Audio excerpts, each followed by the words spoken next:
Good afternoon and welcome to the final of the Zimbabwe's domestic T20 competition. Playing today is Mountaineers and Alliance Health Eagles. Mountaineers won the toss and elected to bat first, which has been rather uncommon throughout this series. Most sides choosing to bat second. I'm Darlington Matambanadzo, and with me today is Tinashe Chimbambo. Tinashe, good afternoon. Afternoon, Darlington. It's an exciting day, a beautiful day at Harris Sports Club, and I'm sad to see a couple of people coming in to watch this spectacle. Oh, and just remember, please, that it's open to all today. Please come and watch exciting T20 cricket at Harare Sports Club. Entrance is free. You just have to bring your vaccination, your COVID vaccination card. Absolutely. It's a belter of a day, and I'm quite excited to see how the Mountaineers, after deciding to bat in this particular innings against the surprise package of the tournament, really, after the start that we saw from the Eagles, Darlington. Absolutely. For me, I think Southern Rocks was, on paper, played some of the most exciting cricket through periods throughout this tournament. And I was a little surprised to see them finish fourth in this competition, to be quite honest. I just did not expect that it would be the Eagles in this final. So, up front for the Mountaineers, the captain, or the 4-day captain, that is, Kevin Kasuza and Peter Joseph Moore. And starting for Alliance Health Eagles from the golf course end, Richard Ngarava. He's bowled it really well in patches through this competition.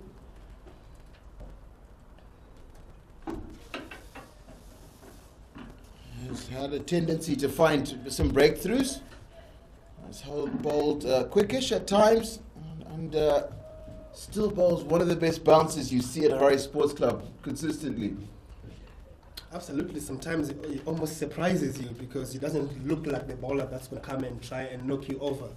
But ultimately, he has done so in a few sporadic times where the batters are actually not expecting it.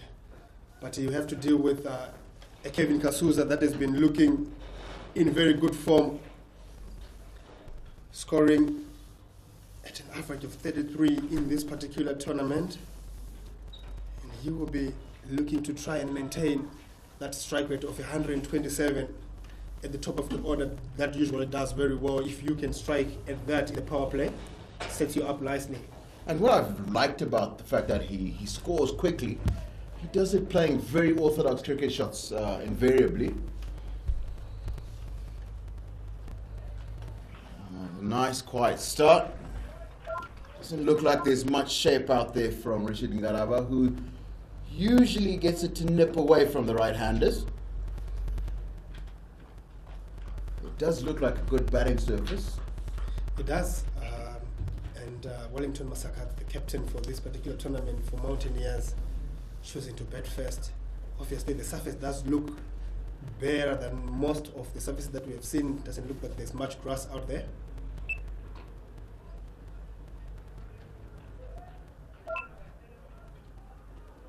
But I think I've always maintained that Harare Sports Club is such a good surface. It's usually balances out quite nicely for both batters and bowlers, and particularly if you've got good technique here. If you really set up and bowl hard as a quick, you can get quite a lot of bounce and action, a little bit of movement off the wicket, and you find spinners with good actions here also get a little bit of turn and bounce, and then the guys who have really good batting techniques.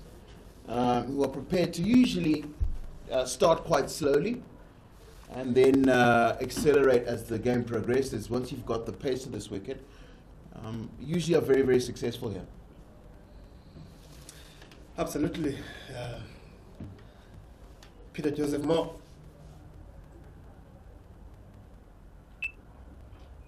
Down leg side, little tickle, and that will run away for 4. Streaky, lucky runs for the Mountaineers, but they will take them as they come. First boundary of the day, Darlington. That's right. The first thing I'll say there is that ordinarily we see Richard Ngaraba go across and away from the right-hander. That did shape in a little bit. Just started it a little bit too straight.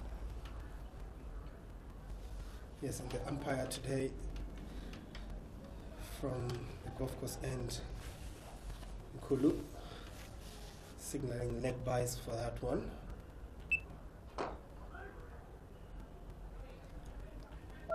And again, as you said, Ellington, the previous ball that went for the 4 by started a little bit late. This one again started a little bit straight as well, but just managed to hold his line. The one that went for 4 just seemed to just tail back into the batter a little bit, and the keeper had no chance.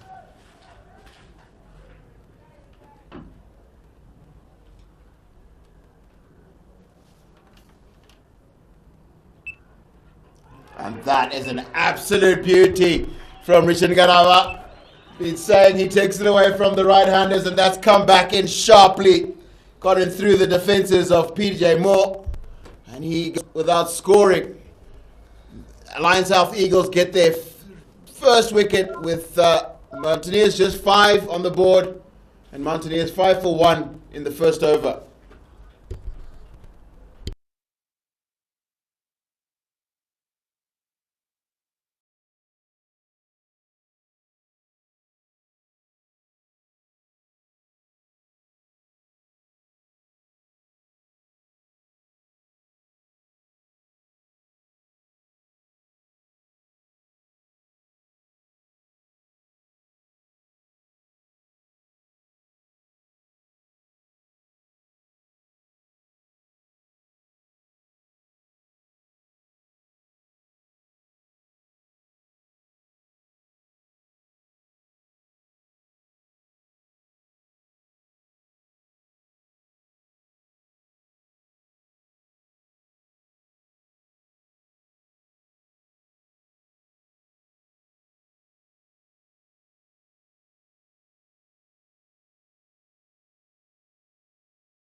Quick run, chance for a run out, but they can't quite collect. Nice quick call from Kevin Kasuza. Nice sharp start from Chivanga Darlington. Yeah, I was saying earlier how I think this wicket, if you've got good technique, there is some bounce and some pace in it. And I think that's the first sign we see Tanaka Chivanga really hit that into the deck. He's bowled well enough through this competition. Very economical.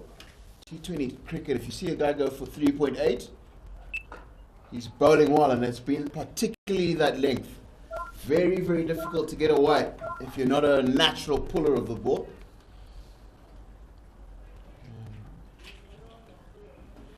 All these stats about this competition and every competition that Zimbabwe plays in are available on the Zimbabwe Cricket app, which is available on both iOS and in the Google Play Store.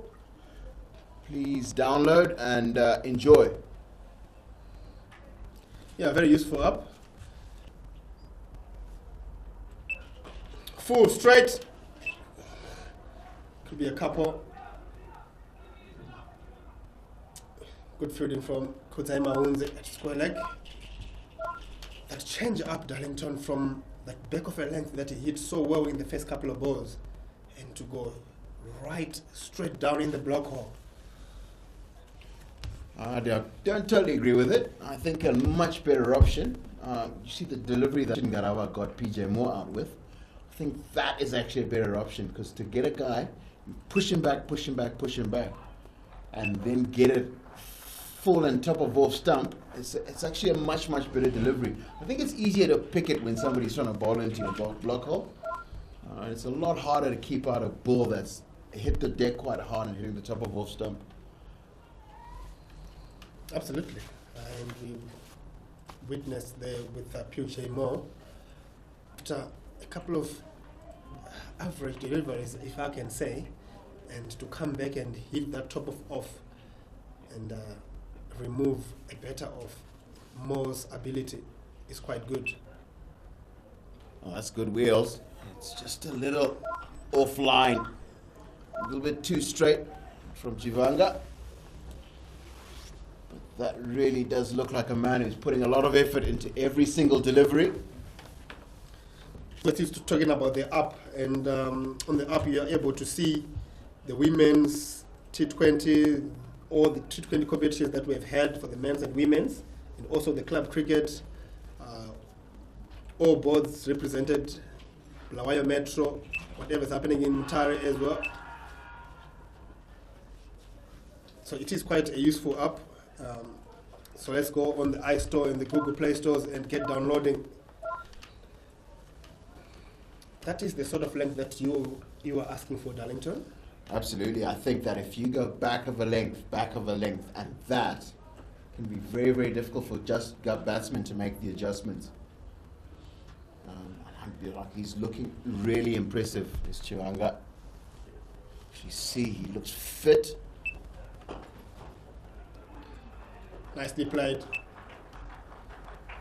So I tell you what, he is fit, because getting down and stopping a ball like that in the follow through is harder than most people think. And at the end of the second, it's 12 for 1.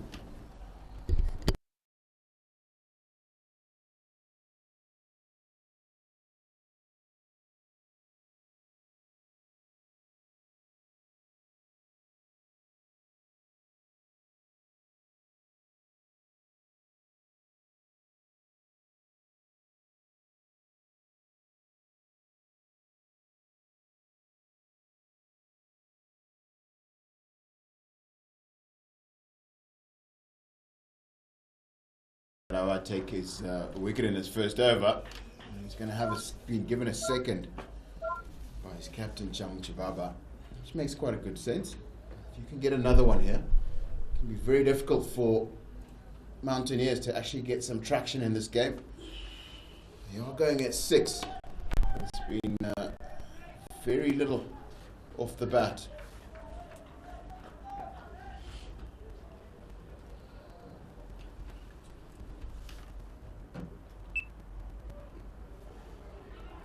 Really beautiful change of pace from Rishin Garawa.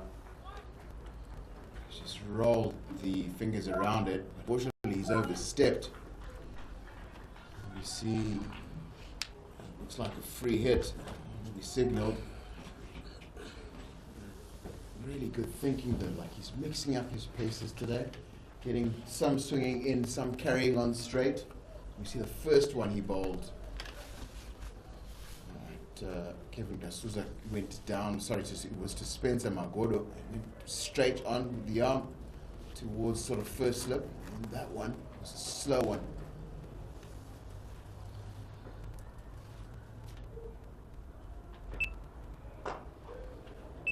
So he did into the gap. He hasn't quite got hold of it, has Kevin D'Souza, and there's a chance for a run out here if that throw had been slightly better than that. Magodo would have been struggling.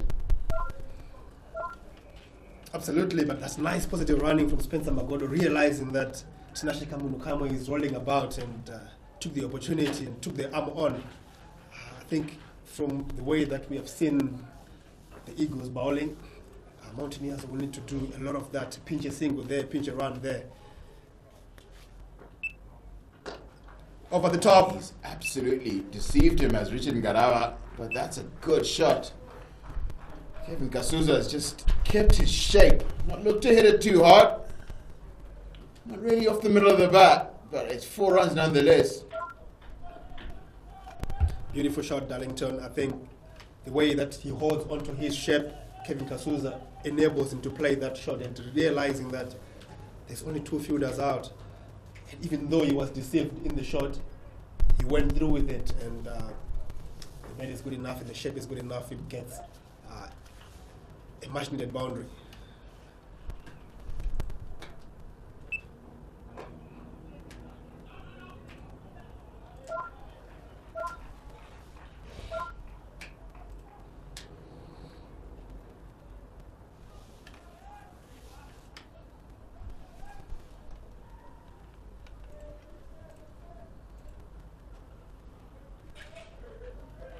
We were having a conversation, Tinashe, just before this broadcast started about some interesting quicks available to Zimbabwean selectors as we go along, and we're seeing 2 of them here. Well, can you think of anyone else you'd like to maybe have, you think might be worth having a go in the near future? Of course, you cannot forget about the contributions and the continued contributions of Tendai Chatara. I think after his injury, he has come back strongly. And this past local cup season, he has grown back to the bowler that we have come to know. He will be one of the players that the selectors will be looking to have a look at. Obviously, Blessing Zarabani will form part of that sort of quartet that Zimbabwe can look to get into their squads. After 3 overs,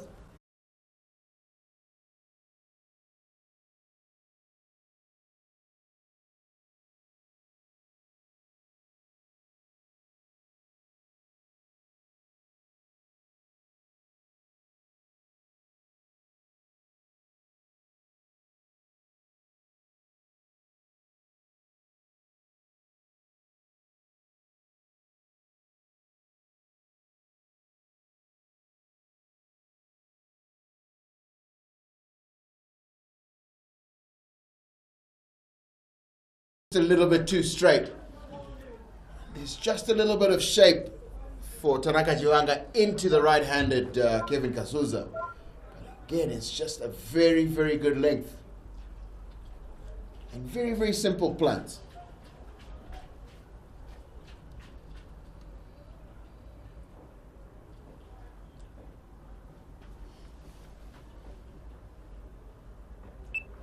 And that's a great delivery. He's absolutely gotten through Kevin Kasuza there.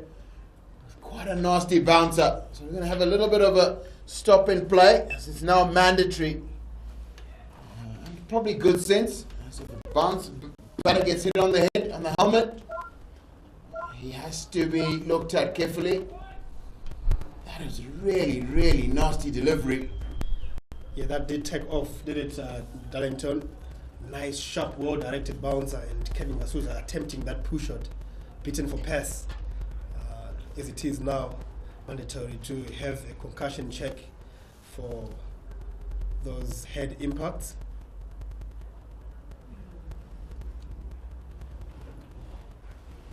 Kasuza himself, having suffered a couple of concussions on international duty,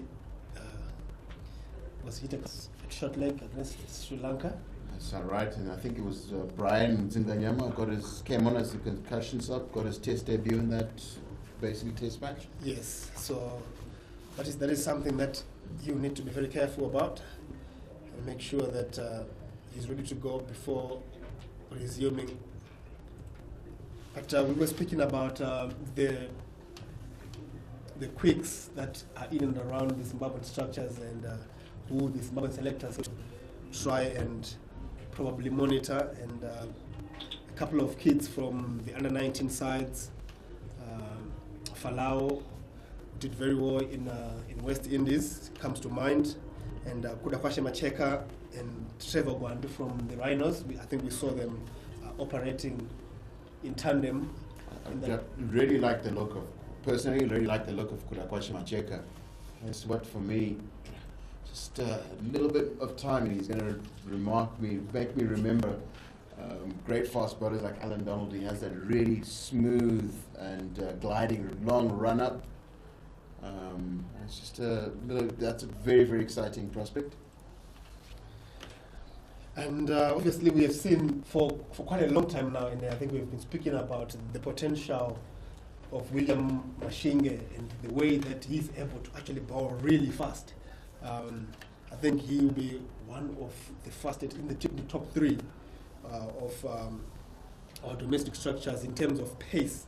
But I think he's got a couple of off-field issues that he needs to solve.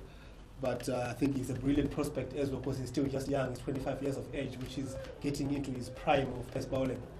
Absolutely correct. So it's, again, we still have that delay, as we have to change helmets for Kevin Kasuza. I think it's just some guys just making adjustments, making sure, because the helmet is a very, very personal thing, just making sure that the new helmet he's received fits as comfortably as the one he was wearing when he got hit on the head. A really nasty delivery from Tanaka Chivanga.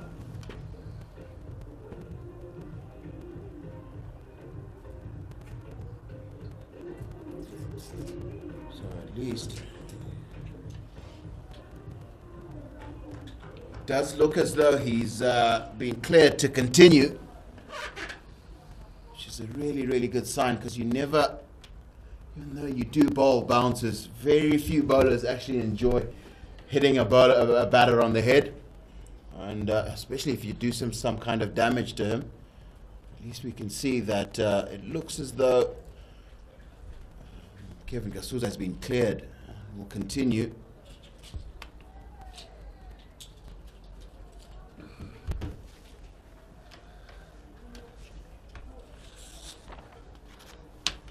So still to come for Mountaineers, Tony Minyonga, who's been in scintillating form with the bat, especially in the T20 format, and Wellington Masakaza, who has shown how well he can bat as well, and Donald Tulipano, I think he's no stranger.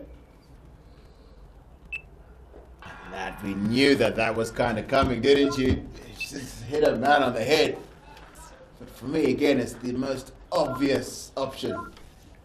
Good, fullish length ball, hitting the top of off stump, does exactly the same as the Yorker does. I think it's a little bit harder, a little bit trickier to predict. And you just kind of knew, he knows that he's rattled Kevin Kasuza, and he now has to fit. And that's a great response. That is a fantastic cricket shot, Tinashe. Brilliant shot. And we're talking about the oldest trick in the book. A couple of bumpers and straight into the toes. And this time around, Kevin Kasuza keeps his shape and nice and late plays it through square leg. It is a gift, really, if you want to think about it, Darlington, after how Chivanga has bowled leg stump footers. I know, I totally agree. And I think just looking to bowl length there is actually absolutely a lot better.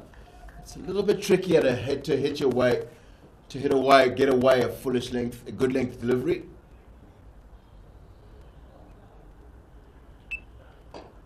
And then he's given himself a little bit of room. He's got to have to just, which is not a bad idea.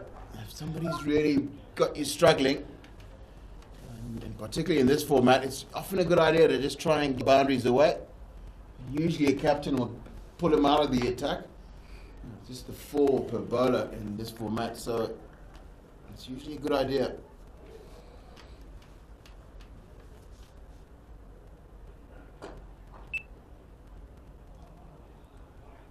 Misfield Really average fielding there from a very senior player.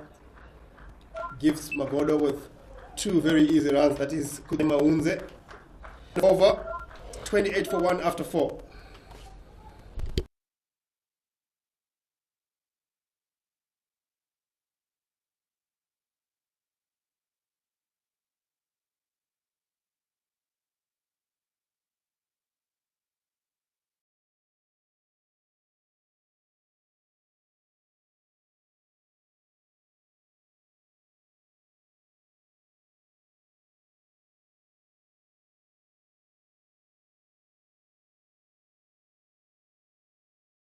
Golf course end.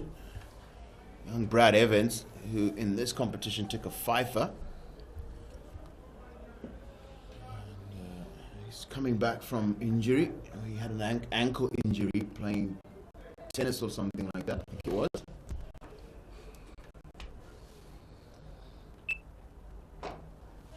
Brilliant prospect. I think he's a very disciplined, if I can say, professional cricketer. The way he prepares himself, takes pride in the way he prepares himself, and I think he'll be very useful for the Alliance Health Eagles today. The way he operates in those mid-overs, his skills, the variations that he possesses, Darlington. Yeah, not same speed through the air that you had from Garawa and Chiwanga, but yeah, really, really smart operator. And mixes it up beautifully. Rather hopeful shot there, I think. Might have been just a little bit high. I think it's quite an interesting shot, actually. Magodo not the tallest of batters.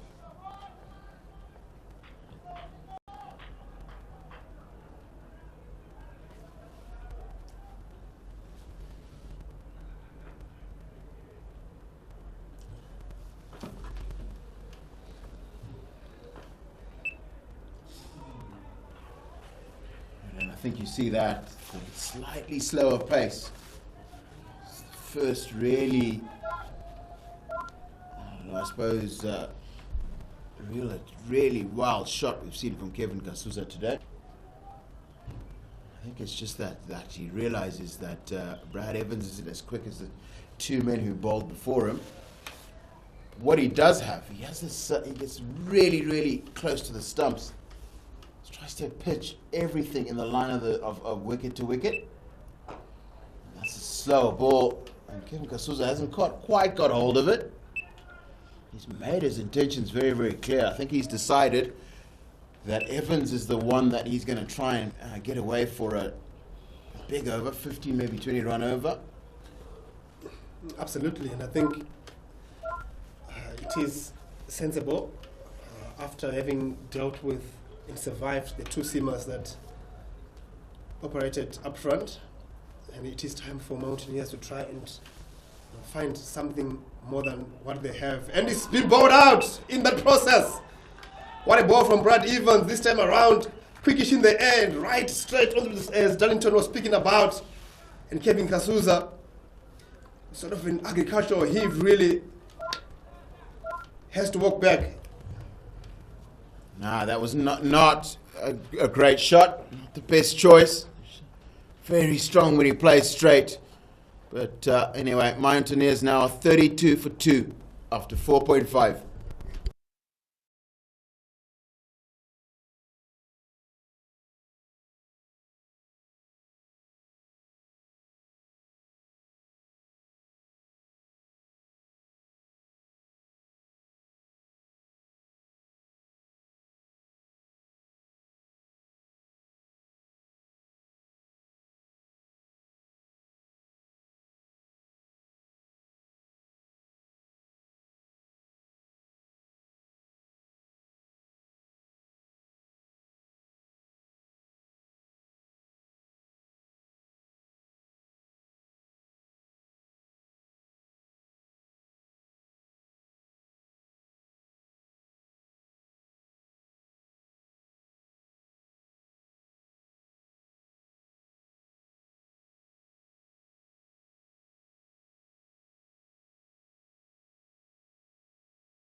and replacing the Matambanadzo and Chimbabo combination, Squirirai and Choza.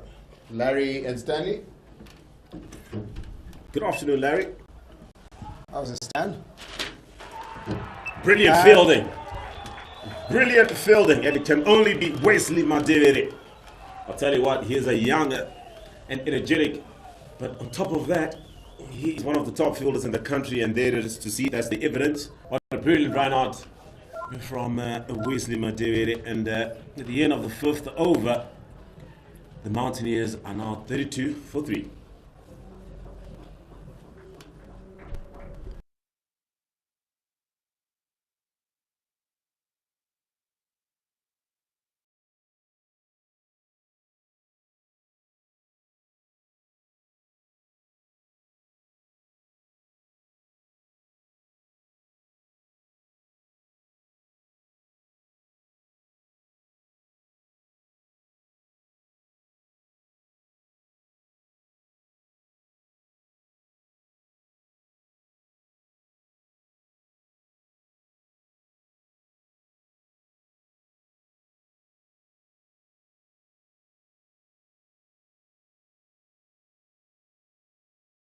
To take on that run there. Well, I suppose such is the need for taking quick singles, but however, that ball went a lot straighter to the fielder than the batter would have thought. But I'll tell you what, I'm very impressed with the energy and buzz that the Alliance Health Eagles team has brought up here. Coming into this final, you realize in terms of form, the Mountaineers won every group game, and they're in a bid to take this T20 final and make it 5 out of 5. But importantly, it is what the Alliance Health Eagles are bringing to the table, having won only 2 of their games, Larry, but they are buzzing. They are performing true on the big stage. Wesley Madivere coming in, just after effecting that run out. Wesley Madivere, right arm off spinner, in from the city end. It's the last over of the power play. 6 overs, and unfortunately it drags that one short. And Tony Munyonga, I'll tell you what, he's a busy player and he will not let that one go. That's a brilliant cut shot there from Tony.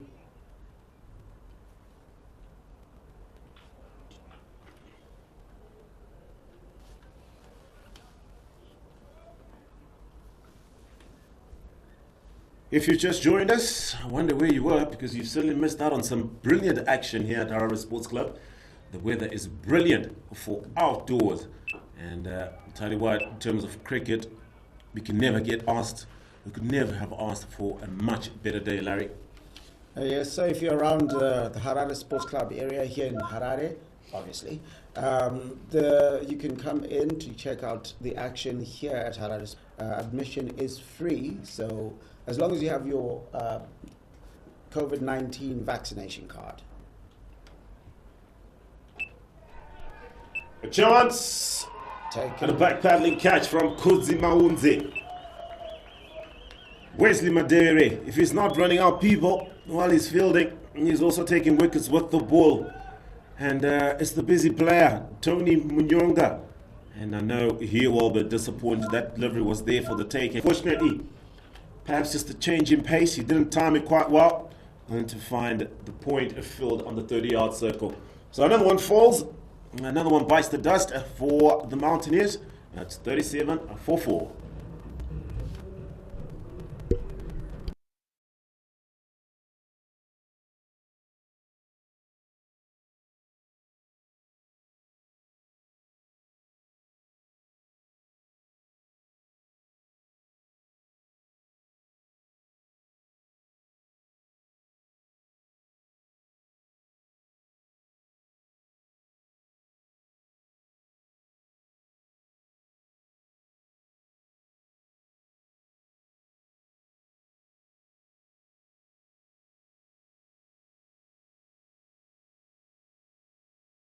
Wellington Masakaza, the captain, and what work he needs to do here. 37 for 4 in the last over of the power play, just 3 balls into it. I'll tell you what, Donald is quite handy with the bat. He does look to get himself in and then looks to build an innings. But I'll tell you who has been impressive even outside this T20 competition is Wellington Masakadze. He has grown in stature, and I think this season we've seen a different kind of Wellington. Not only is he good in his bowling, but his batting has certainly improved. Larry? I think it's a case of him finally walking out of the shadow of his brother Hamilton after his retirement, and he's probably not looking at him as Hamilton's younger brother anymore, more like a player in his own right. Certainly bowls very well, always has decently, but that all-rounder capability is a great, brilliant fielder as well. So he's going to be a capable. He's got the looks of a genuine all-rounder. Oh, that's a brilliant sweep shot. Wesley Madeva just erring in line there, and it's easy pickings for Wellington Masakadze. We've just been speaking about and talking about in terms of his batting ability. Do look at the stats. If you do follow the stats, he has been good with his batting, even in the 4-day competition. The Mountaineers just missing out to the Tuskers in taking that cup, the Logan Cup that is. But in terms of performances, he was right up there, and he was fantastic for the Mountaineers. The last ball of the first power play, Wesley Madeva. What does he have in store here? That's some clever batting there. At the end of the 6th over, it's 44 for the loss of 4 wickets. The Mountaineers are batting first.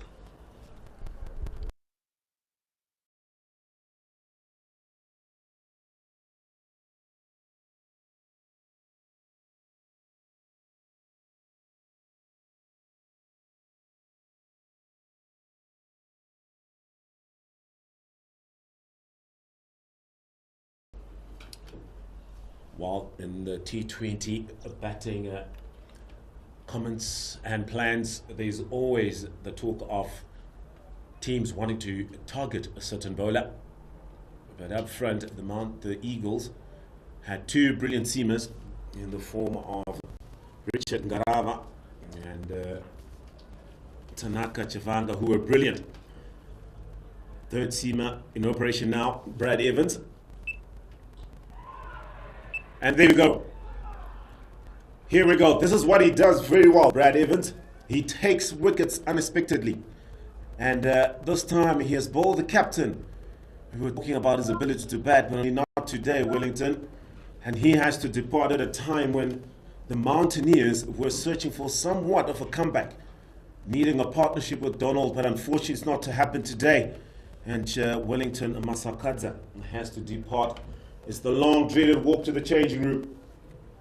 The Mountaineers in deep waters, 44 for 5.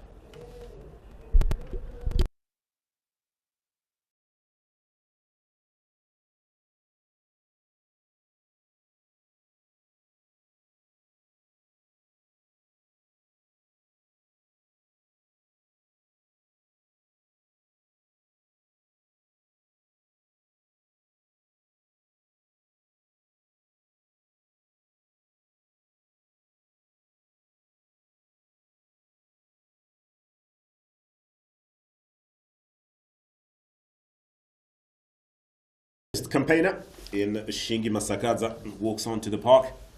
I'll tell you what, he has the ability to hit a long ball, but in this case, he might have to play somewhat of a subdued innings for the next couple of overs because the Mountaineers are 44 for 5, and the last thing you want is losing another quick wicket here. Larry, good bowling from Brad Evans. Brilliant bowling from Brad Evans. I think what's happened in this match is Eagles had something to play for in the last 2 matches, and I think they played with a lot of freedom, and the wind in their sails has come from the fact that they had to win a match to qualify. So when they come into this match, no one's really expecting them to win. Of course, in a one-off final, anyone can win a match, but the way I see it, they got less pressure on them because if they lose, it's expected. nobody will be getting it. Whereas Mountaineers, having won all 4 of their matches, are probably under a lot more pressure. True to form, Larry, the Mountaineers coming into this final game with a 100% record in the group stages. And as the old adage says, the curse of winning all games in the group stage and losing the all-important one. Is that going to happen today? Or are we going to see resurrected innings from 2 capable batters in the form of Shingi Masakadza, Donald Tiripano? Ability is plenty. But there's plenty of overs. We just the 3rd ball of the 7th. So there's plenty of time to bat. So hopefully we can see resurrected innings by these 2. And talking about how well Brad Evans has bowled so far. Into his 2nd over, just the 3 runs, but the all-important 2 wickets at an economy of 1.8. Larry earlier on was talking about how batting teams look to target a certain bowler. It would be foolish to try and target Brad Evans. I mean, he's the slower bowler, but I'll tell you what, his change of pace, his ability to swing it up, to swing it both ways, makes it even a tougher bowler to take on.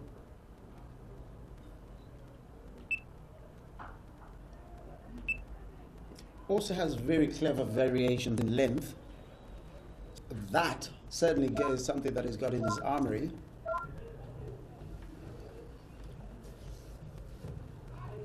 Well, if now Lions, Eagles needed a good day to bowl first, today is certainly that day. 5 wickets already for the Mountaineers in the hut. One would not expect this, but it's happening. It's happening here at Harare Sports Club. So because Brad Evans is now level with John Masara and Victor Nyawuchi in the wickets column at the top. Of course, Nyawuchi and Masara are still to bowl in this match. And at the end of 7 overs, it's 46 for 5.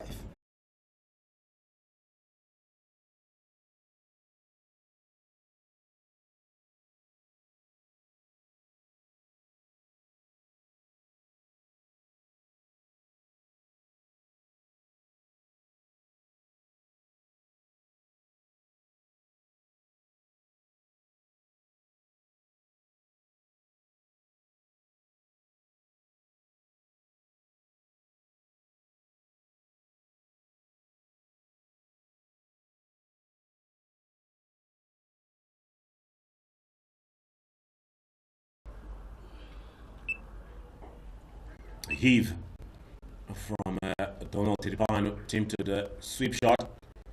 And unfortunately for him, it just finds the deep square leg on the leg side.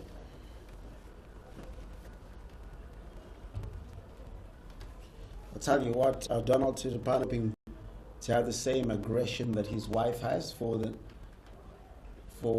Mountaineers, her ability to hit the ball with a lot of aggression and a lot of skill and get the ball to the boundary. Probably try to channel some of her energy so as to be able to hit that ball. But at this point, just knock around singles here and there, build an innings, and then try to create a ramp to take off from. Well, I'll throw a spanner for you, Larry. We know how Donald Tiripano likes to bat. I wonder if he ever, when he's back home in Mutare, gets an opportunity to have a net session with Chipo. Now, my question to you is, who gets to bat first? And who gets to do all the throwing? Because Chipo likes her batting, and so does Donald. Well, having had a chat with him, mind me telling the world, he says she's the one who taught him his batting. So generally always seen as a bowler when he's been chosen in teams. He openly admits that she's the one who made him take his batting very seriously. So probably gets his for a couple of sixes. An easygoing fellow, Donald. And I'll tell you what, he's also one of those players that has certainly grown in stature. Handy with the bat, for sure, I'll tell you that, especially with regards to Test cricket is concerned. But now he is required all that effort and might in his batting is required in this format. I'll tell you what, there's something interesting about the Mountaineers run out. Just earlier before this ball, there was a run out shot, but Donald Tipona got back time. So some interesting running between the wickets going on here for the Mountaineers. The last thing they want is to lose another wicket through a needless run out.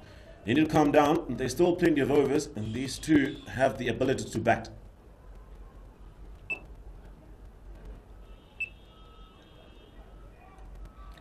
It's a shot for two, but unfortunately in the deep, Brad Evans doesn't quite collect, and that allows Donald Tiripan to move to the non-strikers end. At the end of the 8th over, it's a 51-45.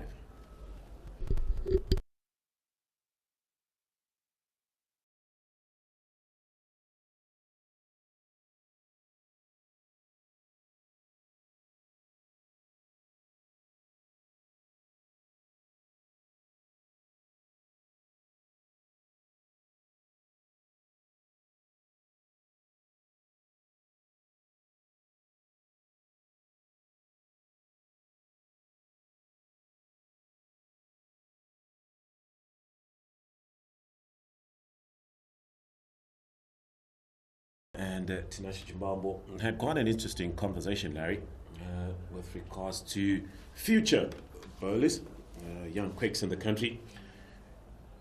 Any other name besides the ones that they mentioned that come into your mind? I mean, today we saw the likes of the experienced campaigners in Richie Ngarava and Tanaka Chavanga. Chavanga was brilliant with his pace and areas. However, talking about the future, any names that come to mind? Well, so Chivanga is probably an obvious one. Obviously, because Latinugu is probably someone, and that's Bolden. Tapiwa Mfudzat. Donald Tiripano trying to heave at that, and he goes through the gate, and he's got to go. Very uncharacteristic of Donald Tiripano. We talked about how he has the temperament to bat long, but this time, sensing the need for urgent runs, just trying to pull the delivery that was fuller than he thought, and that one scampers onto the wicket. And the misery for the Mountaineers batting lineup continues. Donald has to depart 51-46.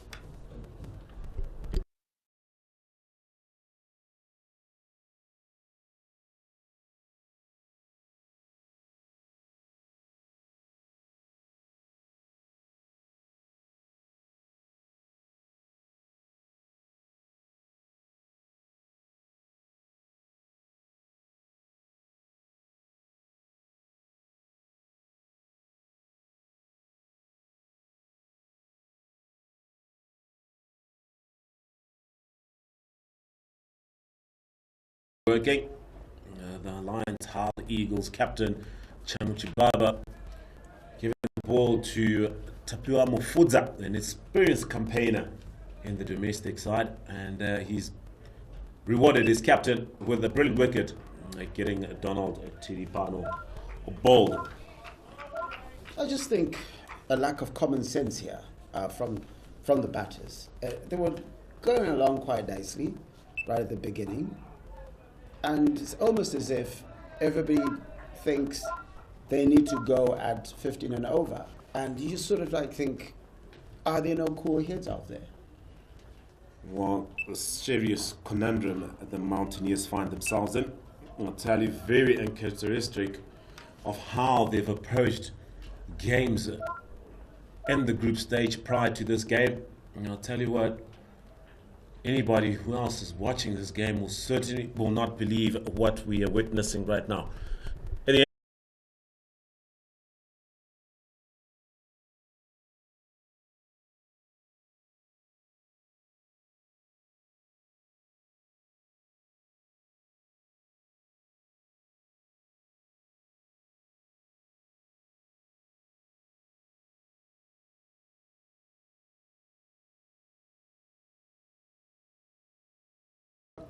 halfway mark. And he'll be bowling to Clive Chitumba.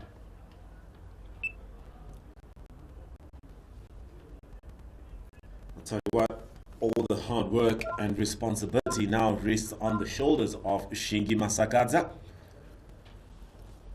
Definitely one who can bat as well. The question is, how do you have to approach his innings at the same time trying to marshal Clive Chidumba on the opposite side?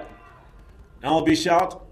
Shingi needs to be very, yes, he'll be playing on his mind that wickets are indeed falling, but at the same time, he needs to keep the scoreboard ticking. So, lots to think about for Shingi as he just back foot punches that one to the fielder at long off.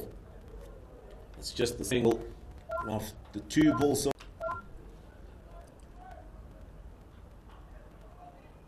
Now, the question that comes up to mind for the Mountaineers, Larry, is how do you approach these last overs and what then becomes a defendable total? It's hard work, isn't it, from here on? It's difficult work, but I think if you get yourself to 120 with the bowling that they have, John Masara is in there, Victor Kenya, which is there, you give yourself a chance, because it's not as Eagles' batting has been firing at all throughout this tournament, and if anything, that's where they've been their weakest in as far as their batting.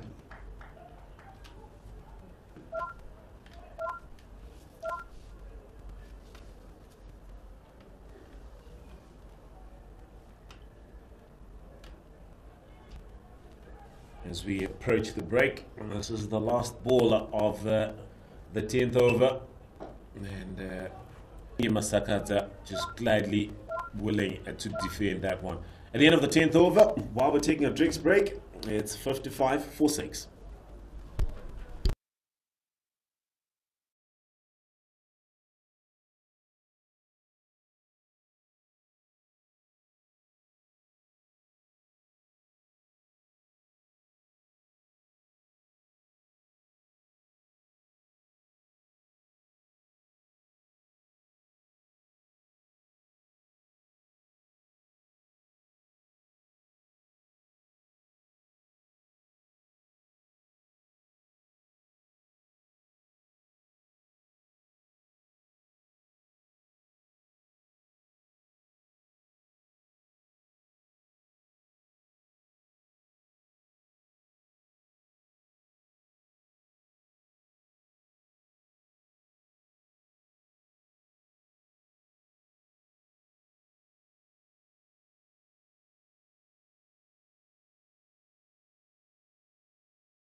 Box introducing Darlington Matamanadzo and Kudakwashe Munyede. Thank you, Stan. And I was just thinking something, Kuda. Afternoon, House. Very interesting story being played out in the middle here. You have Shingi Masakadza, who's at the end of his career. Played servant for Zim cricket for a long time. Quite experienced, yeah. And then you have Clive Chitumba, who's just tucked one off his legs for a quick single. At the other end of his career, right at the beginning. Yeah. And it would be what a story it would be if they were able to put together a good partnership here. Yeah. And then I think Shingi Masagaza is one of the experienced guys, and Clive just learning from him. And then that's the most important thing. To even down out to long off by Shingi Masagaza for one. Because it's a wonderful opportunity for Clive Chitumba. If he could he's probably going to face about 30-35 balls if he bats to the end of this innings. And if he could get himself 50 or 60 runs here. Definitely getting the team out of trouble there. And just that positive, like that tick mark beside his name for having done that in a final under immense pressure. Immense pressure, exactly. It's just one of those things that gets any to start to think, well, maybe that might be one for the future. You see a good call. Immediately sends thought about the single. Pure Mfu's quite an experienced bowler, good off spinner. Relies mainly on his accuracy and consistency. Quality bowler he is. And for me, it's also these very clever changes of pace. Not very obvious, very well disguised changes of pace. Make them very difficult to just line up and hit through the line. As at the end of the 11th over, Mountaineers are 58 for 6.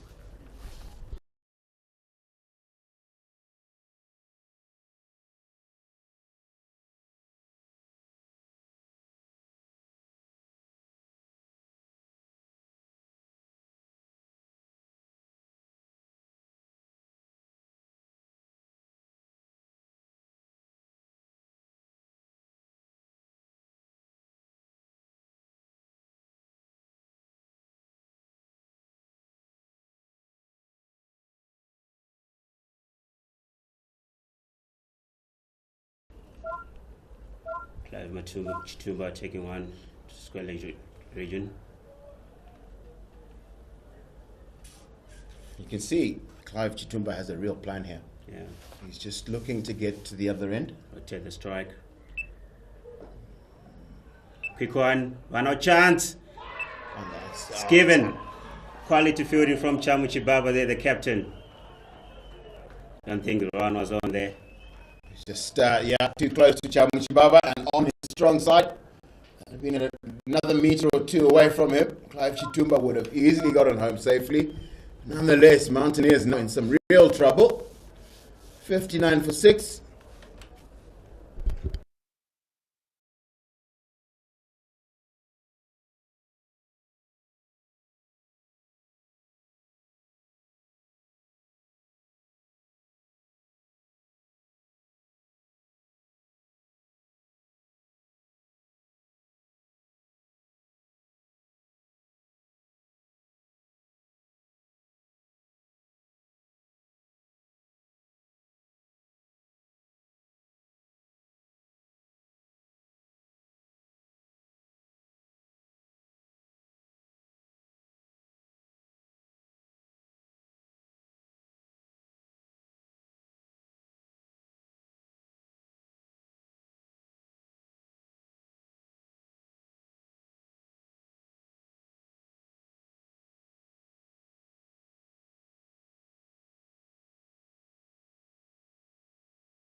Four balls to go in the over.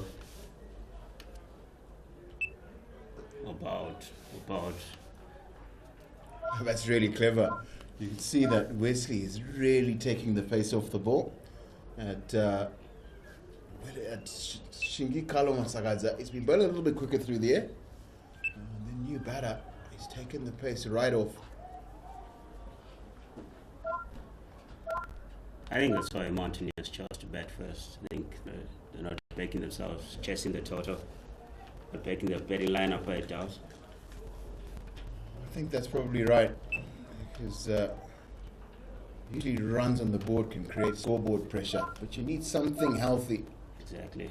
You need to get at least, I think, around about 7 and over to make, and that looks Chance like in the it- deep. Oh, dropped. Tinashe Kamnukangwe. always have pair of fans. Don't know what happened there. Probably misjudged it. That's such a pity. Now it actually is 61 for 7 after 12.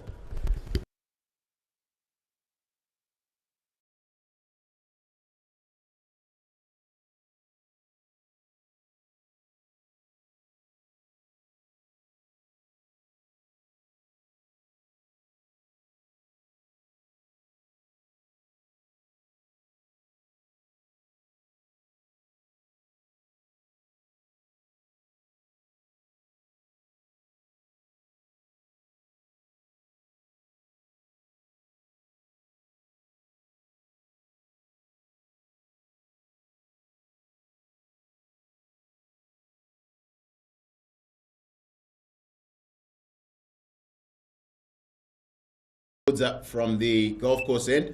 I think that's a really, really good ploy. Kuda and I were just talking a little bit before this over began. Because Kuda is a left arm spinner, and I was just suggesting it's probably likely that Mfudza will bowl his 4. He will bowl his 4. That's what I think.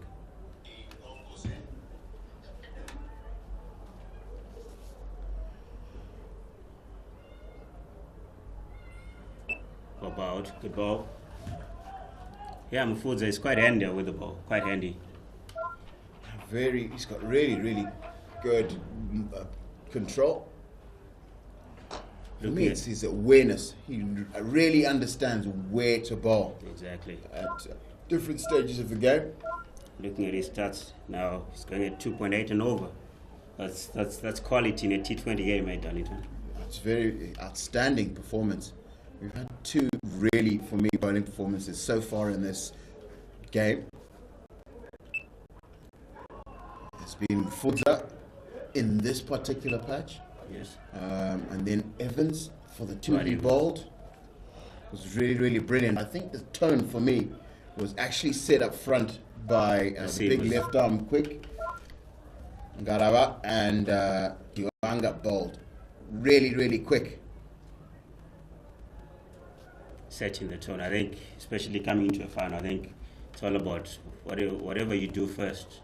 You just got to set the tone and be on top. First up. Exactly right. And once you've got on top, just don't let up. Make sure that you leave no way back in for your opposition. And unfortunately, it's those drop catches. We saw Tinashika Mkamwe, Carlo Shingi Masakadza at deep mid-wicket. And personally would like to see Carlo make them pay for that. Surely, you don't want to be dropping Shingi Masakaza. He can hit the ball anywhere for 6. And then it would make it a much Another chance in the deep. Mounds under it. Taken. What a catch. Good movement by Kudzai Maunze there. We're just talking about Shingi Masakaza being a big hitter and hit that one straight to the fielder. It's unfortunate. Mountaineers 68 for 8.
Replacing Shingi Masakadza and Mountaineers. Suddenly looking unlikely to bat full 20 overs today. Yeah, we're just talking about that, Jay Darlington. At this stage, surely he should just be looking to rotate the strike, bet all the overs. After this over, it will be 7 overs left. If they bet all the overs, surely they get at least to 120 there. But with the shots they're playing, I don't think they'll get there. That's absolutely right, because you have to believe that available for Eagles is still going to be available for the Mountaineers bowling this afternoon. Definitely. And at the end of the 13th, the Mountaineers are 68 for 8.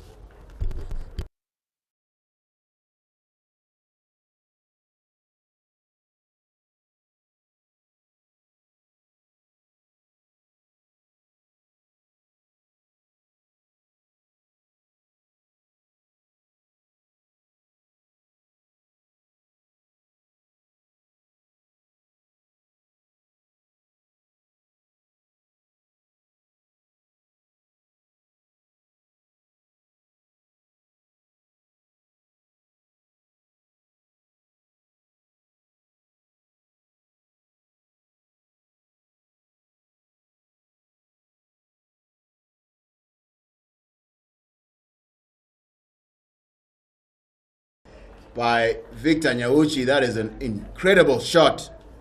I mean, going on about how well Tanaka Chivanga's bowled today. He's just started a little loose, a little bit of width outside towards leg stump. Victor Nyauchi's gone and hit it really, really well. Pretty decent shot.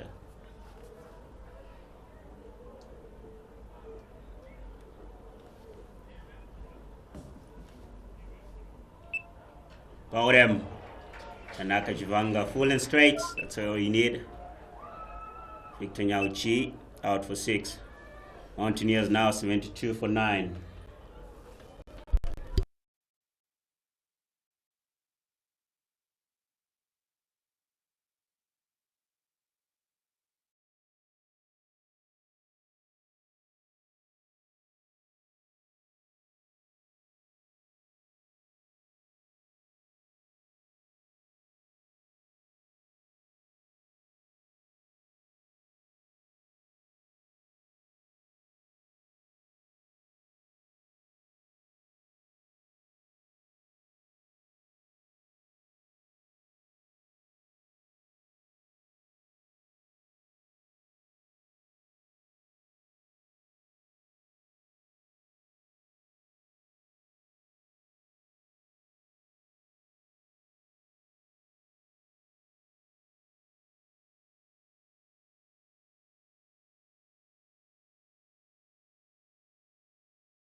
See it, Masada, new batsman in, and immediately Tanaka Chiwanga wants to end this quickly. Looked like an attempted Yorker. Execution wasn't absolutely perfect, but I think the idea is absolutely correct. Although I would have started with that short one.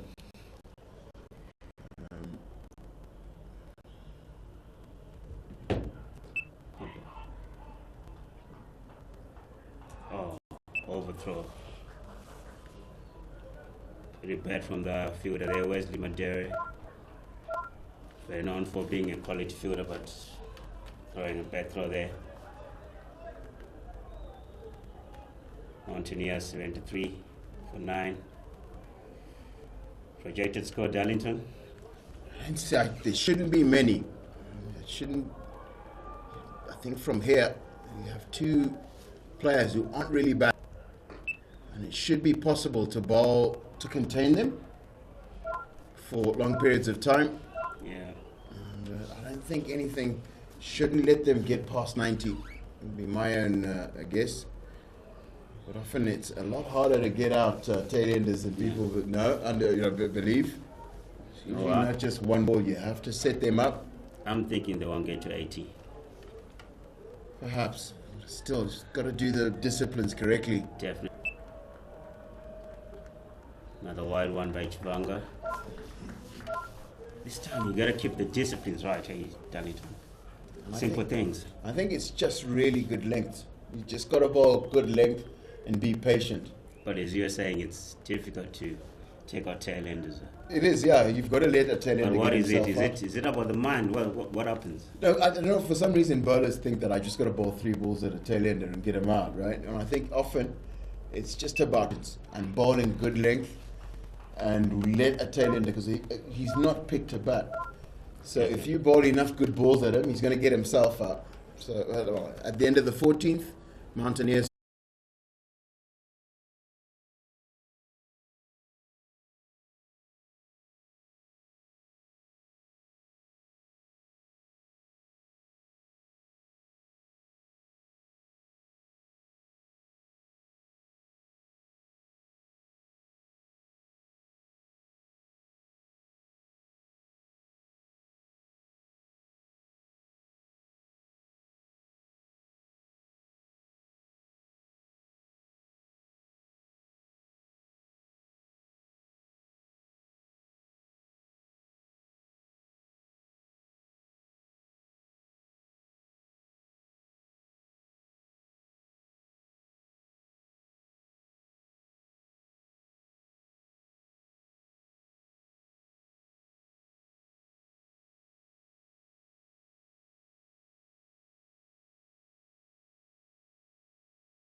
Brad Evans placing Foods up.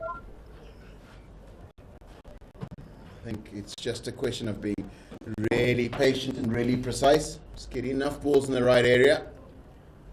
If had a bit of a tail ender, Tendai Chatara, you should be able to get him, convince him to get himself out.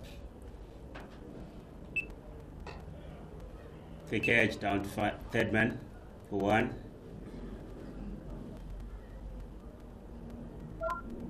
Oh, that's all they need, staying at the crease till the 20 overs. Absolutely, because it's just about getting as many as you can, and also psychologically, just get inside that Alliance Health Eagles collective mind and just irritate. Exactly.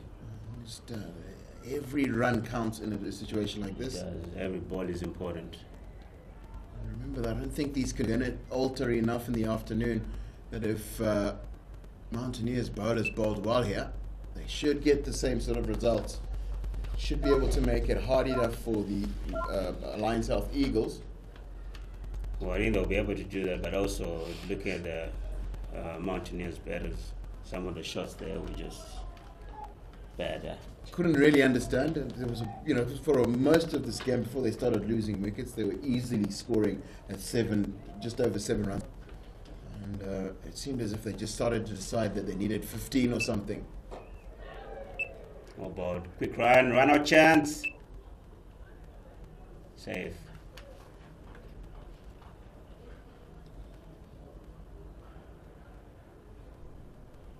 So you see, there's no need for the Mountaineers. Obviously, this is the last wicket they've got. No need to play a big shot. Check the strike. Get the ones. Try push to get to 100. Absolutely, yeah.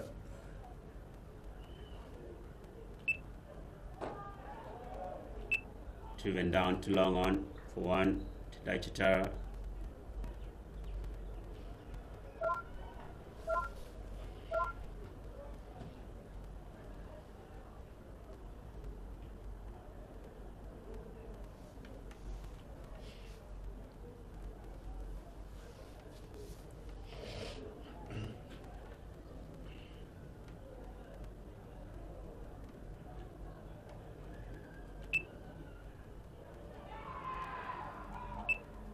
Wide called down the leg side.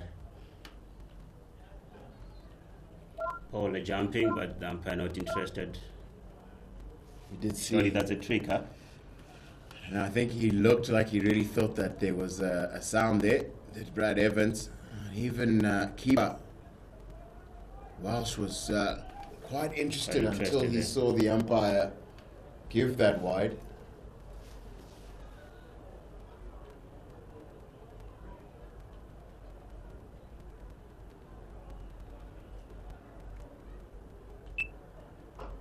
No ball. Oh, no ball. Overstepping. It's certainly something you don't need at this time. No, absolutely not. But anyway, just got to get this, remain in control of this game, do Mashonaland Eagles. That's the disciplines we're talking about. And then Mountaineers just need to make sure, let it get any worse than it needs to be. Just hang in there as long as possible. Maybe go after just 1 over in this in the last 20. That's a good slow ball. Minimizes the amount of damage that Masara can do at the end of the 15th over. Mountaineers 89 for 2. And replacing Huda and I are Stan and Tinashe.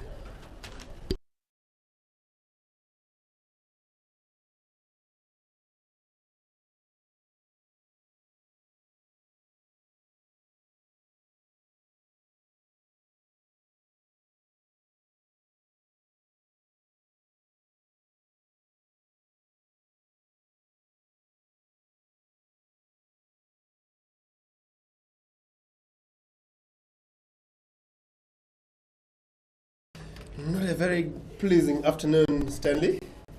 I don't think many things have gone my way today, and especially this Mountaineers innings.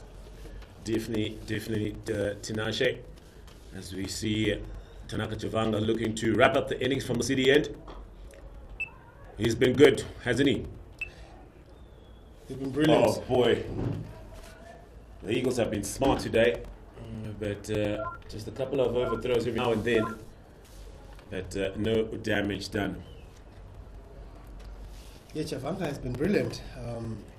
Going for just 6.5 in his 3 and a bit overs, but he's been part and parcel of what has been a very good bowling session for the Alliance Health Eagles. I think him and Ngarawa set the tone nicely up front. Ngarawa removing the all-important wicket of PJ Moore, and that just gave the Eagles the much-needed energy, and they've sustained that up until this time. The young guns of Evans, Madevere have supported brilliantly.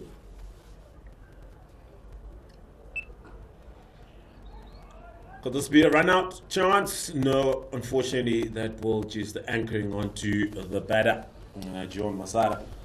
And talking about how brilliant the Alliance Eagles have been today, the runs actually coming off extras. 19 extras bowled by the Eagles so far. So they'll be a bit disappointed in that aspect. That second highest contributor coming from Kevin Kasuza, who could only manage 17 runs of 20. Other than that, it's been a pretty dismal performance by the Mountaineers batting lineup. And as we see, we're currently into the 16th over with just the 1 wicket left. The question now hangs in the balance is how can the Mountaineers take this current score to? Because at the end of the day, they're going to have to come back and defend it.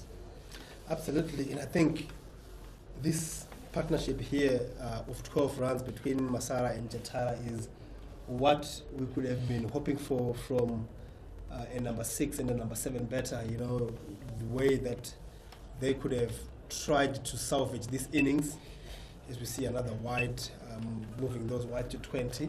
But could have salvaged this innings after a calamitous power play and that follow up just after the power play, losing a couple of wickets. I would have thought the middle order of experienced players like Masakadza and Tiripano could have tried to just make sure that they trot along to the 16th over before playing big shots. But it was very unfortunate that they did and they failed. And that's why we are in a situation by the Mountaineers are reeling after playing a couple of very good games. They find themselves losing form at the wrong time, Stanley. Well, we often talk, it's easier said than done. Because to be honest, I was quite perplexed with the approach of Shingi Masakadza, who had just been dropped the previous over, but still looking to play big shots. And just a straight drive from Tentara to finish off the 16th over. At the end of the over, it's 87 for 9.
after Tanaka Chavanga has completed his full quota of 4 overs. Starts off well. Yeah, wise whispers from you, hey, Stanley. You were hoping that you would have gotten the ball much earlier than that, which would have avoided that level run over from Tapiwa Mufudza. But nonetheless, Mountaineers will appreciate those runs. In north of 110 here, especially in the final, on a wicket that we haven't really seen much free stroke play, could cause some problems for the Eagles.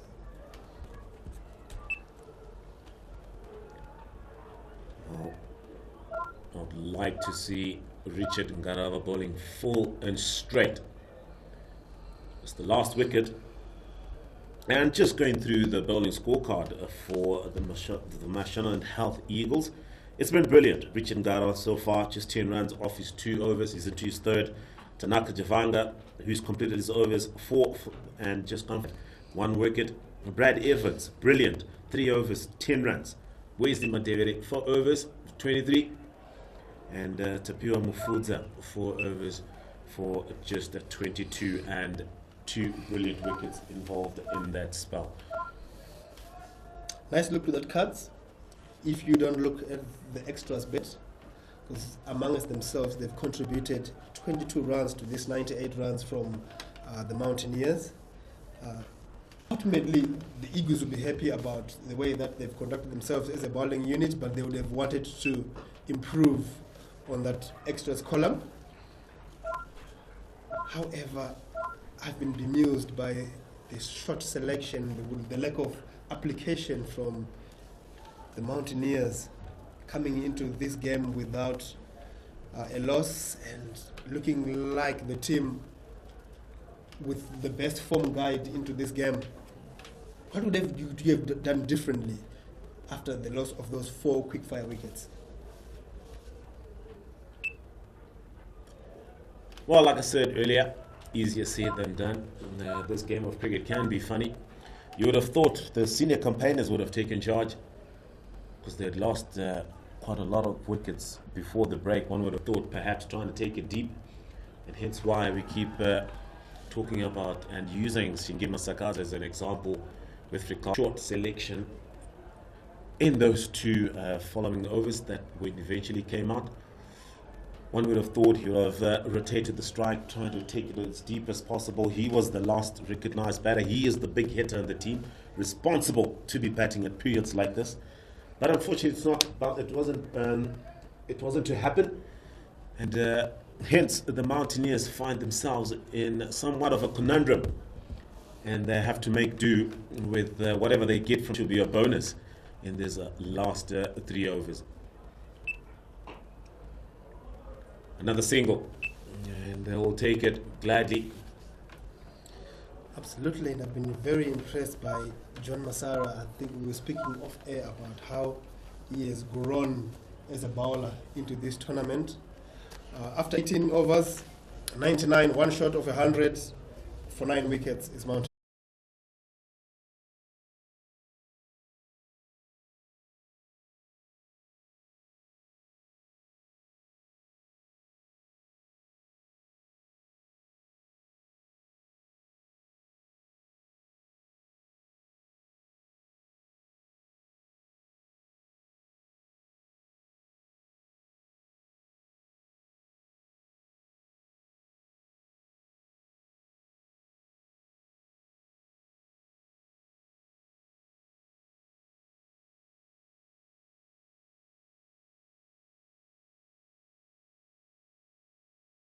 Chama Chibaba sensing the need to clean up. But as the Mountaineers reach 100 for 9 in the 19th over, and I'm sure Tendai Chatara will be looking to bat right through with John Masara, try and get as many as possible in the remaining 2 overs. Yeah, big milestone. Earlier on, I was listening to Kuda and Darlington, and the expression that the Mountaineers would not go past 80, and that means that this is bonus runs, 20 plus bonus runs for the Mountaineers, which would make this game very interesting if they can be able to get through these overs, get 10, 15 more runs to this total. It's a final, and funnier things have happened in finals, Stanley. Well, certainly, but not meaning to be harsh, it has been a below par kind of a performance from the Mountaineers. We spoke about how they had an impeccable record coming into this final, 4 out of 4, and looking to complete the 5th. Getting into the final now, tonight Chatara on the 9th will not be happy with that shot from John Masara. Yeah, first of its kind, and I was just praising the way that he has grown into this tournament and, you know, accepted the role of trying to get through these overs that are left. Masara has been rotating the strike very well, dropping and running, minimal risk, but very unlike him in the previous shot. Good bowling. It's an LBW shout from Brad Evans. But the umpire for the day on this side, from the golf course end, Chris Piri, who is with Aino Chubby. And the third umpire for the day, Foster Mtizwa. The match referee, the well-experienced Mr. Emmanuel Odube. The 4 officials involved with the T20 final.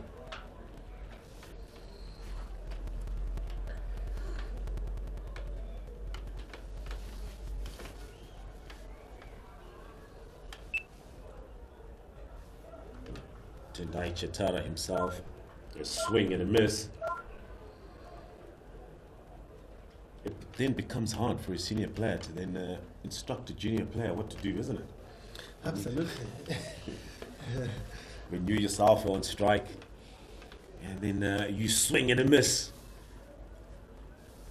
I'd like to believe the junior player next time will be like, no, I'll stick to what I'm doing, thank you. Of course.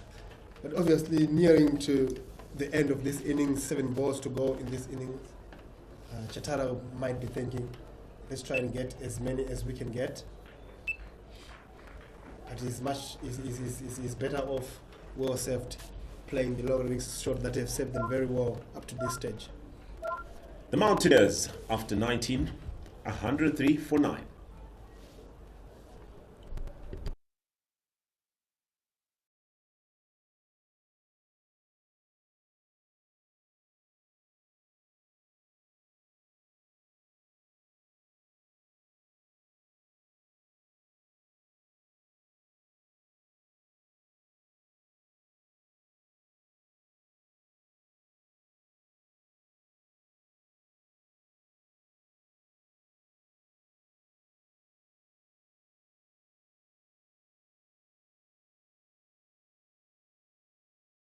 Innings, Richard Ngarava, we give you the responsibility to bowl it, coming from the city end.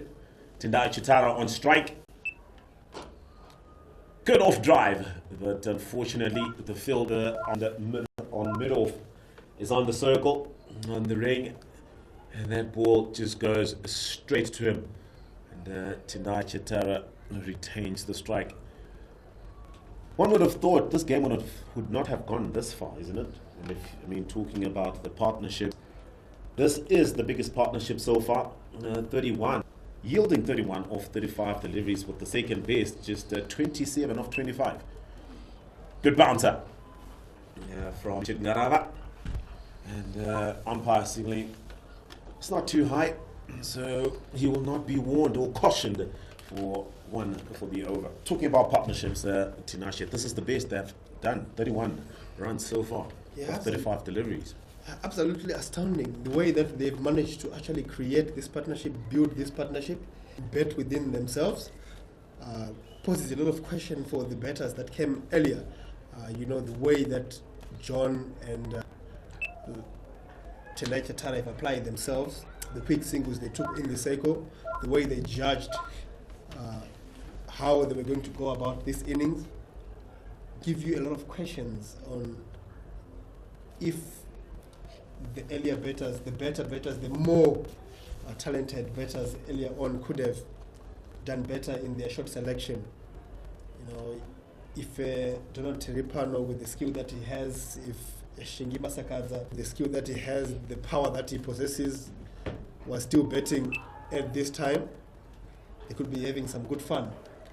Well, with the way they batted, you could sense that the Mountaineers somewhat looked like they were in a rush. You know, yes, you're batting first, you've won the toss, you've elected to bat first, but it's always important to somewhat judge the conditions, play a bit more to what the conditions require as opposed to forcing matters, and I felt they ended up playing too many shots that were not required. With the batting lineup that they have that can bat deep, one would have thought there's always that mantra. One in the top 5 or one in the top 4 should be there after the 15th, but all plans were thrown aside.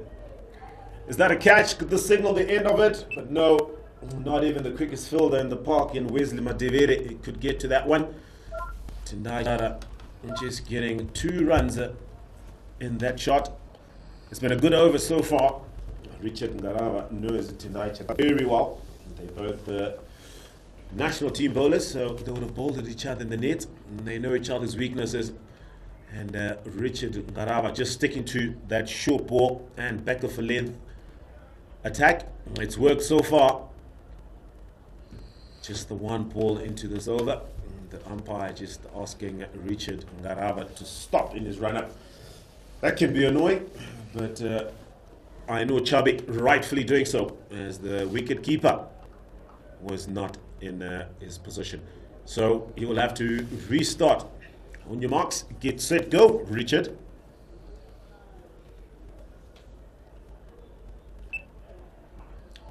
Leading edge. Can Wesley wrap it up? And he does. Brilliant fielding from which is a standard you require from him. Richard Ngarava wrapping up this innings. Tendai Chitara has been good. Just 22 balls.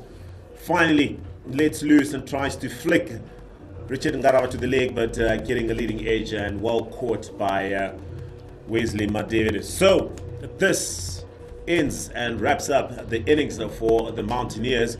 They will be disappointed. 105 all out on the last ball of the 20th over. Right, now we take a short break and we'll be back with the Alliance Health innings chasing 105 runs to win.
Mountaineers batting first and making 105.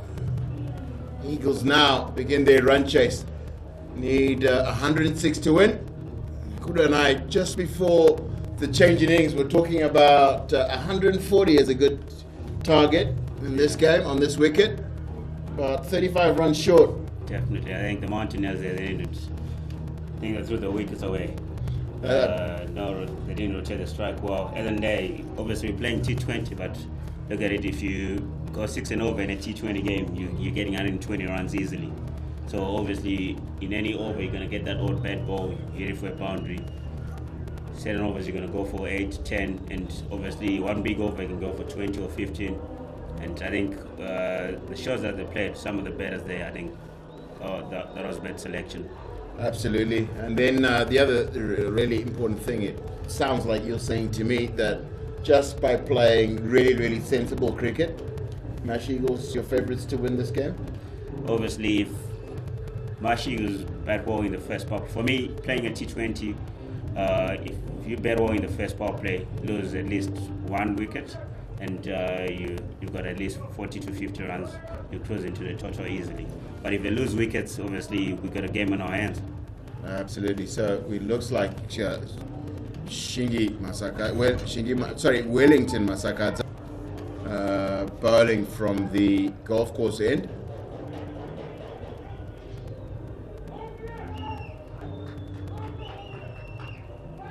Wellington is really done more with the bowling and the batting also. He's quite a handy bowler. Had a really, really wonderful series against Pakistan late last year, and then against Bangladesh. I think he was, from Zimbabwean perspective, man of the series there. Bowled really, really well against guys who really know how to play spin. Definitely. Then 2 batters for Alliance Health Eagles. Nashika Munukamwe on strike and Kuzaima Wunze at the non-strikers end. So it's 106 runs Mash Eagles require from 120 balls.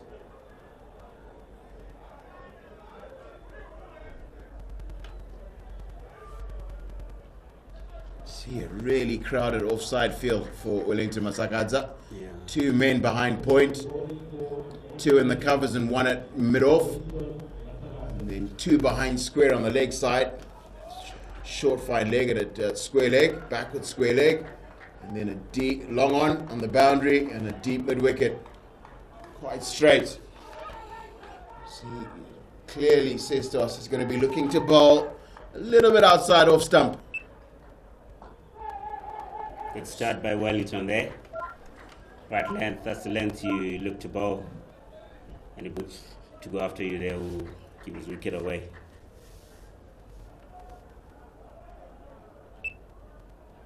And then he's got on a wicket straight away.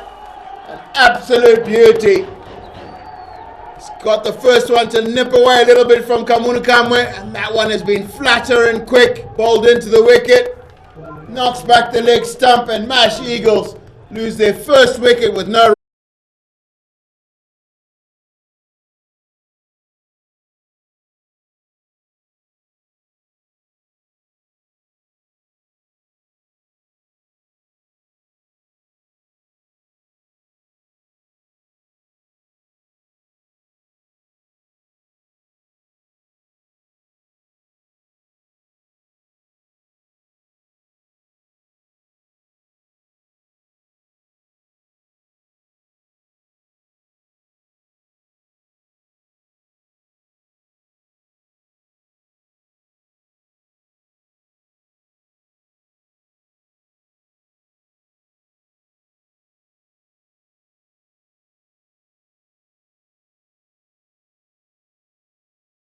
Captain Chamuchi Baba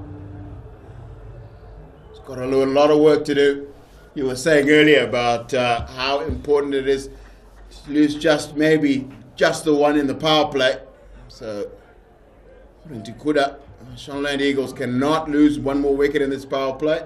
Certainly And they they're cannot. already around about 50 runs short. Very important knock for Chamuchi Baba required here. Certainly, I don't care what total you're chasing. The power play is the main core. If you chase to go in the power play, you close into the score. Seen an interesting fielding change. 2 men behind the wicket when Kamwe was on strike. And then 1 man has been moved to a very fine backward square leg, saving 1 and straightish mid wicket. I think touching on that, I think it's because Chibaba doesn't play the sweep shot most of the time, and Tinashe they're out better now. I think he does quite play the sweep shot quite well a bit. I think that's why they've changed the field there.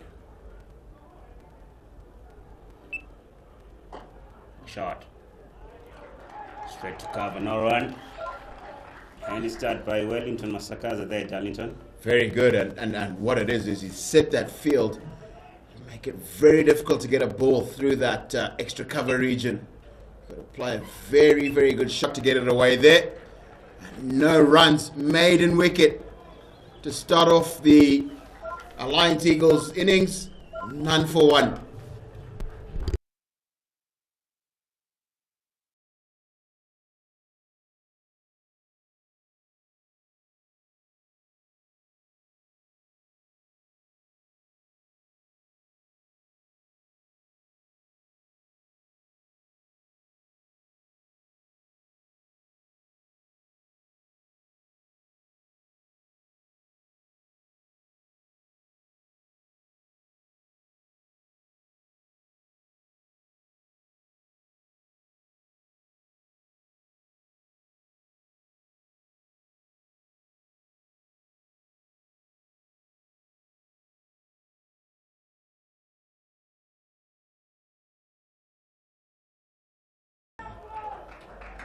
We could see, we were speaking earlier about the length Tanaka Chivanga bowled.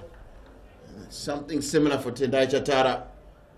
Man at short fine leg on the leg side, and then on the deep square boundary, and then just the one at whitish mid-on.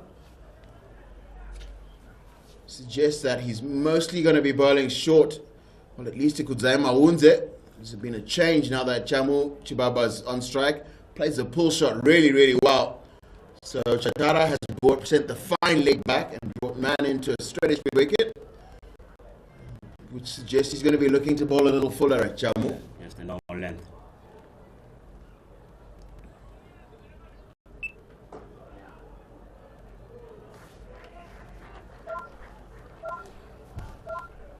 Quite a nervous day goes at Darlington there. Traditionally, Chamuchi Baba is actually a nervy starter. Likes to normally have a look before he plays any attacking shots, just to just get a feel of the bat on ball for a little while.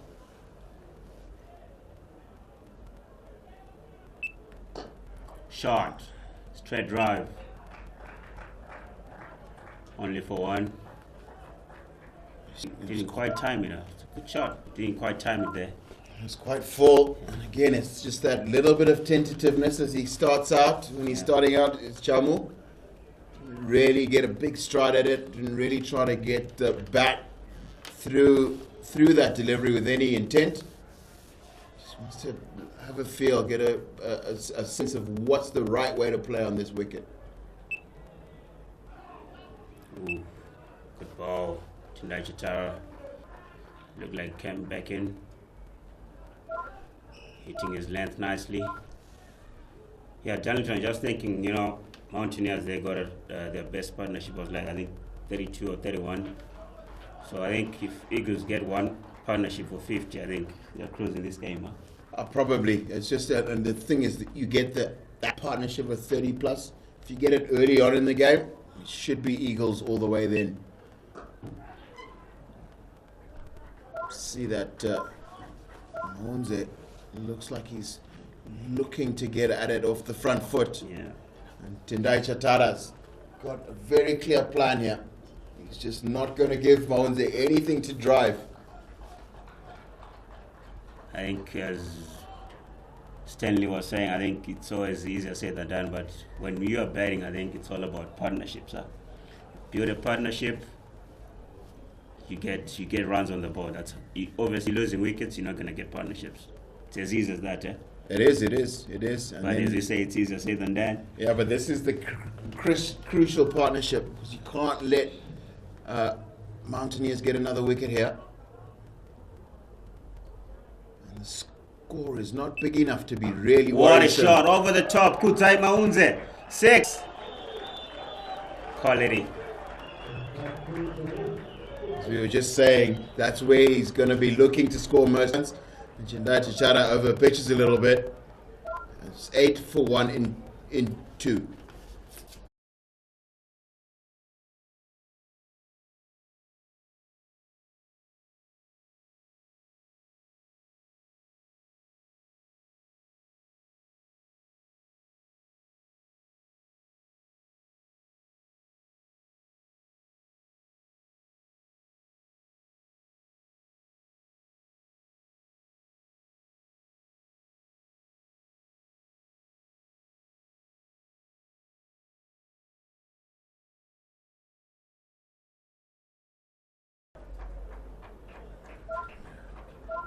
Wellington Masagaza continue from the golf course end.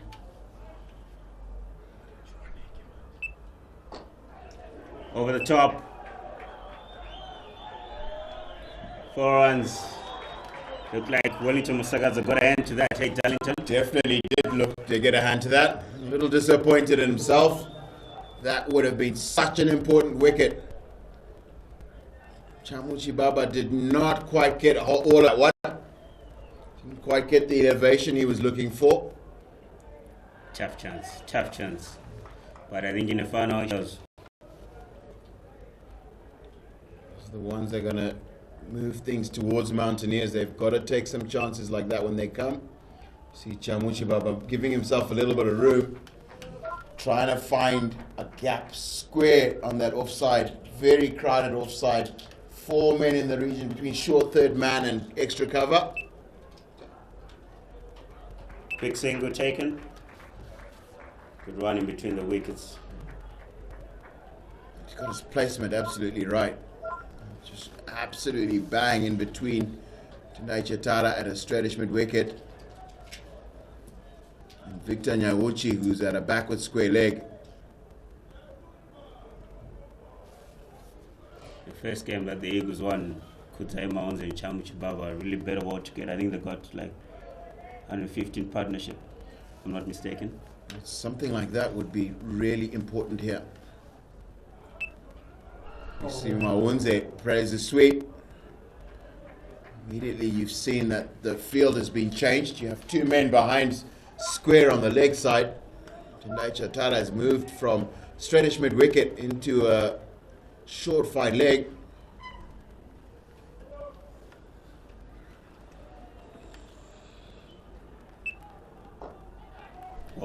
All play. That's good cricket from Maunze. Running down, pushing the ball into the vacant main wicket area. End of the over there. National Leaguers.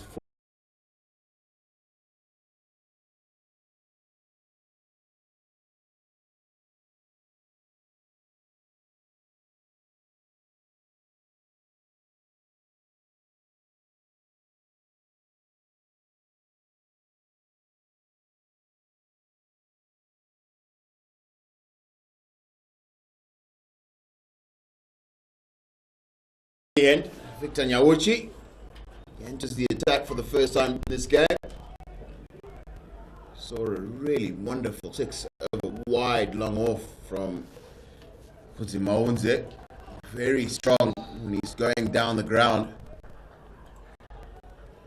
You see, likely that Victor Nyawuchi is going to be looking to bowl a little shorter at him than is normal. Single taken, down to mid-on. One negotiated by Maunze there.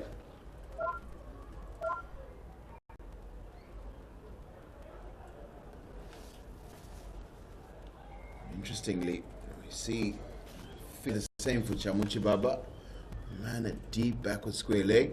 It was for Maunze. Doesn't pull with the same sort of authority that Chamu does. I think Victor Nyauchi, we saw in the game that Mountaineers beat Eagles. He got a few through Charles' pull shot. He got a couple onto him too quickly for the pull shot. He's just going to back himself.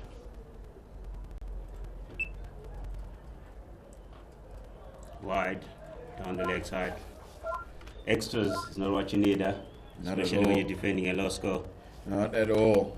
But you see a very clear plan here. He thinks that he can bowl that short ball in a way that's going to trouble Chamu Justice Chibaba.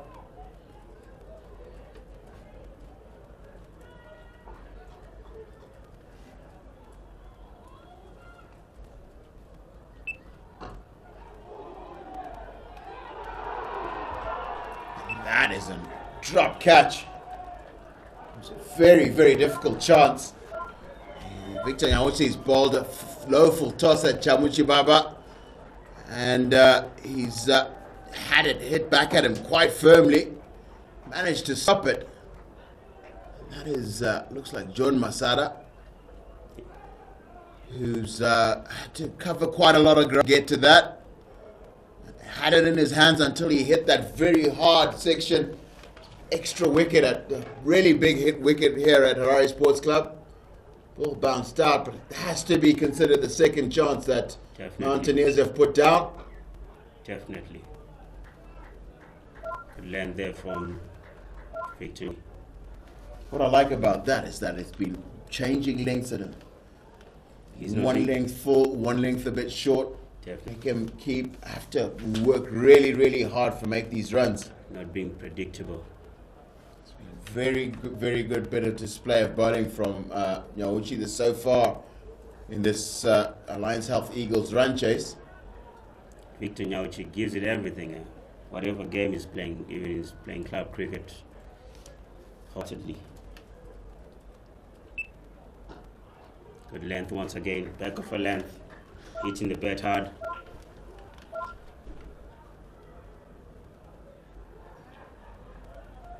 Something about Chamuchi Baba's body language here says he knows how important his role in this outcome of this game is. He really looks like he's committed to taking his time. Not in a rush.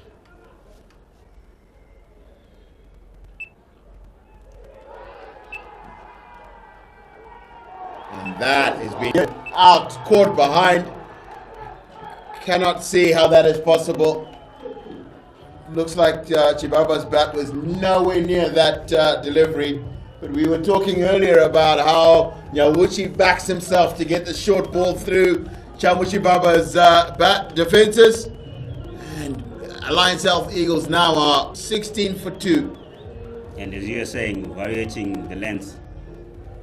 Back of a length, short one now.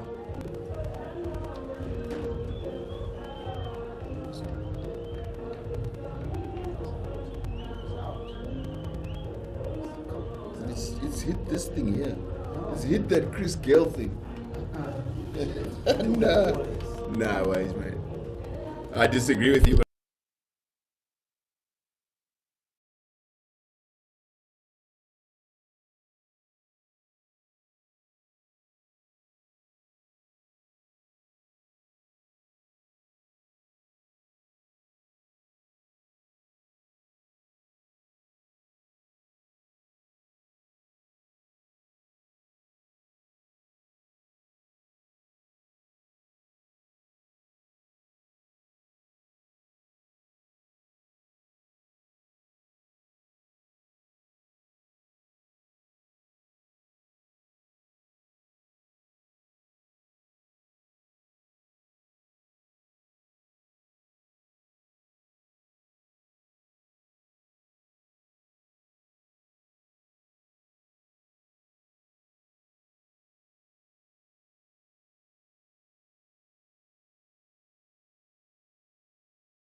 bowled one from the city end. This is his first one from the golf course end.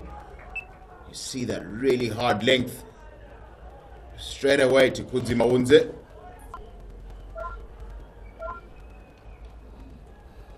Came on our hands here at Darlington. Mountaineers have really at Mash Eagles. And that personal battle, one-on-one, Victor Nyawuchi 2, I think, this T20 tournament. Didn't get Chamu Chibaba out the first time round, but really, really tackled him. And then today he got his wicket with an absolute beauty of a bouncer.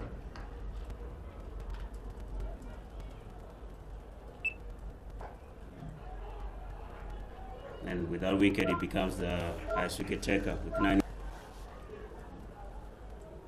Call him very well.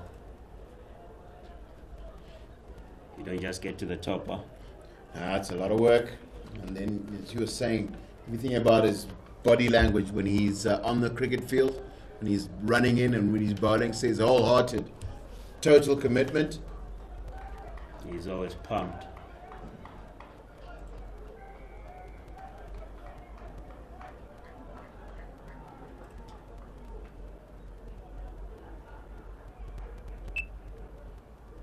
Wide, down the leg side.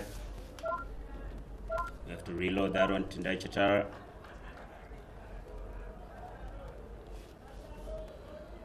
A lot of work for Wesley Madewere. Good player.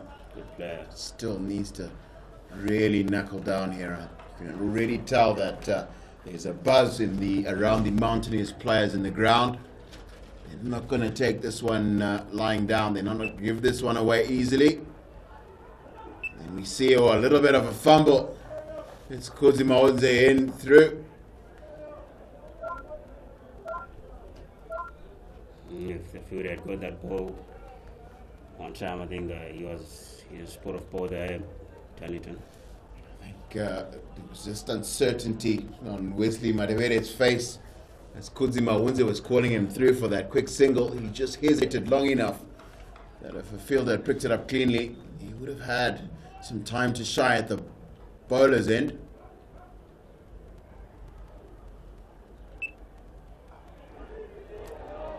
Cut away. Fielder coming around. Close to stop it, 4 runs. Really welcome boundary for the Alliance Health Eagles. It's been a little bit of time since Chamuchi Baba got one through the hands of jumping Wellington Masakadza. Wow, 3 overs since the last boundary. I think the fielder would have done better there. Maybe putting a dive. Put the ball on the line.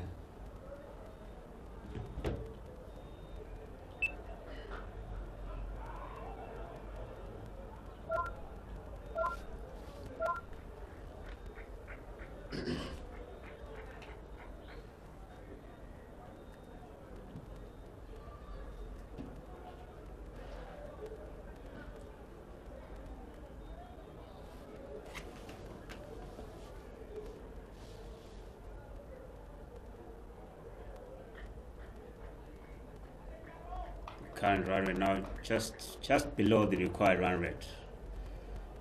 I think this partnership they just need to keep going. Wesley and Kudzai. Required run rate of just 5.47. Shouldn't really be very difficult. Should be possible to just take a little bit of time to get started and still keep up with it. So at the end of the 5th, Alliance Health Eagles 23 for 2. And taking over in the commentary box,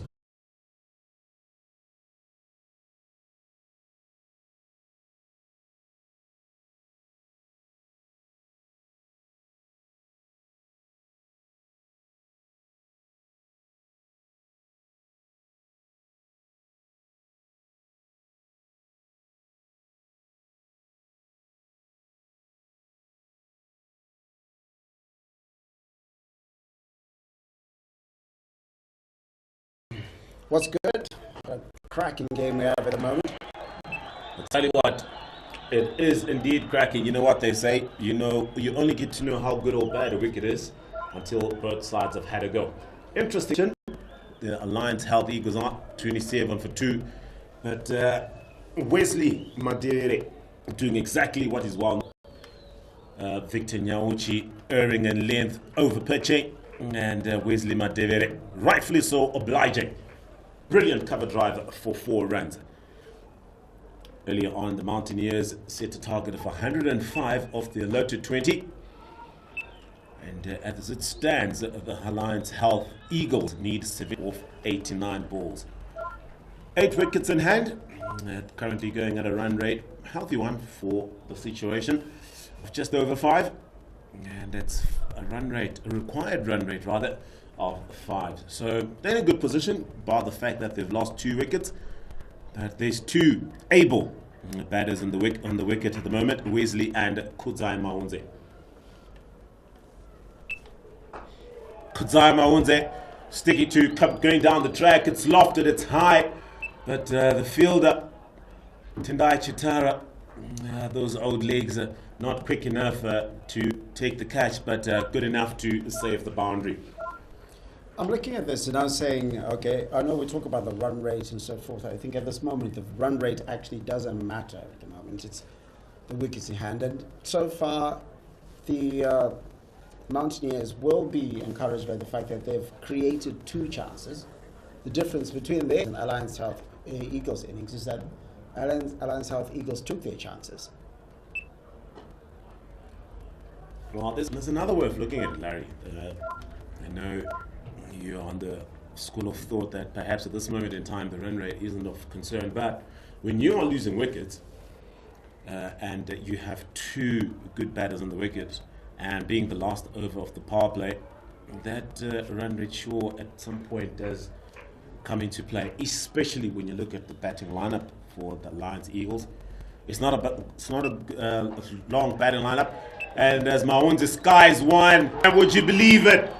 Would you believe it? Victor Nyauchi is well known for taking wickets, and it's exactly what he's done. Kudzai Maunze finding the only fielder in the deep. Attempt to pull shot, it's a long boundary, but unfortunately though, he's going to have a long walk to the pavilion. Absolutely, and as I was saying at the moment, you're not really looking at the required run rate for column, because you have to take wickets to win this match.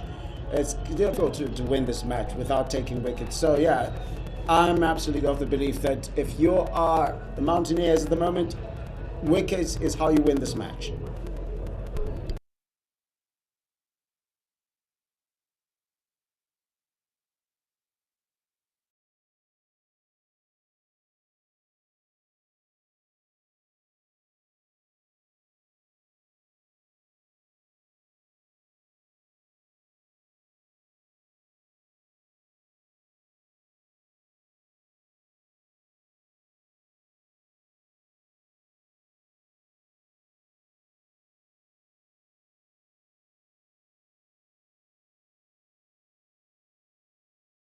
Doing what they do best. They have a fantastic bowling attack, and it's a well-balanced bowling attack as well, and well-suited for this format of the game. And no wonder they are also the Pro 50 champions this season. Victor Nyauchi, Tendai Chatara, Donald Tiripanu, ably supported in the spin department by Wellington Masakazi, John Masara.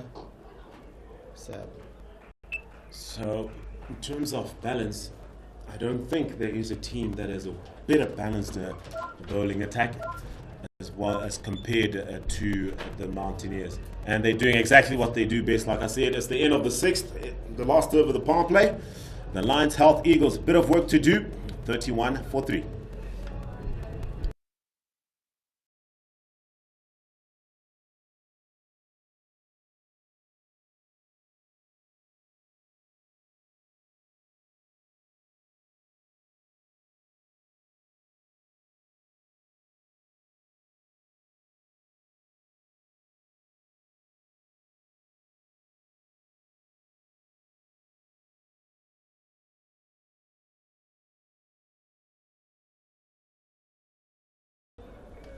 Shingi Masakadza introduced into the attack.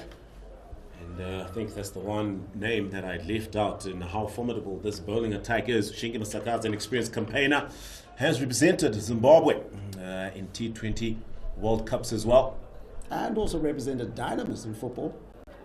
So he's not just a cricketer, back in the day he used to play football as well. Dynamis being one of the biggest clubs in the way. But getting back to the cricket, at this point, after the power play, Mountaineers were 44 for the loss of hits.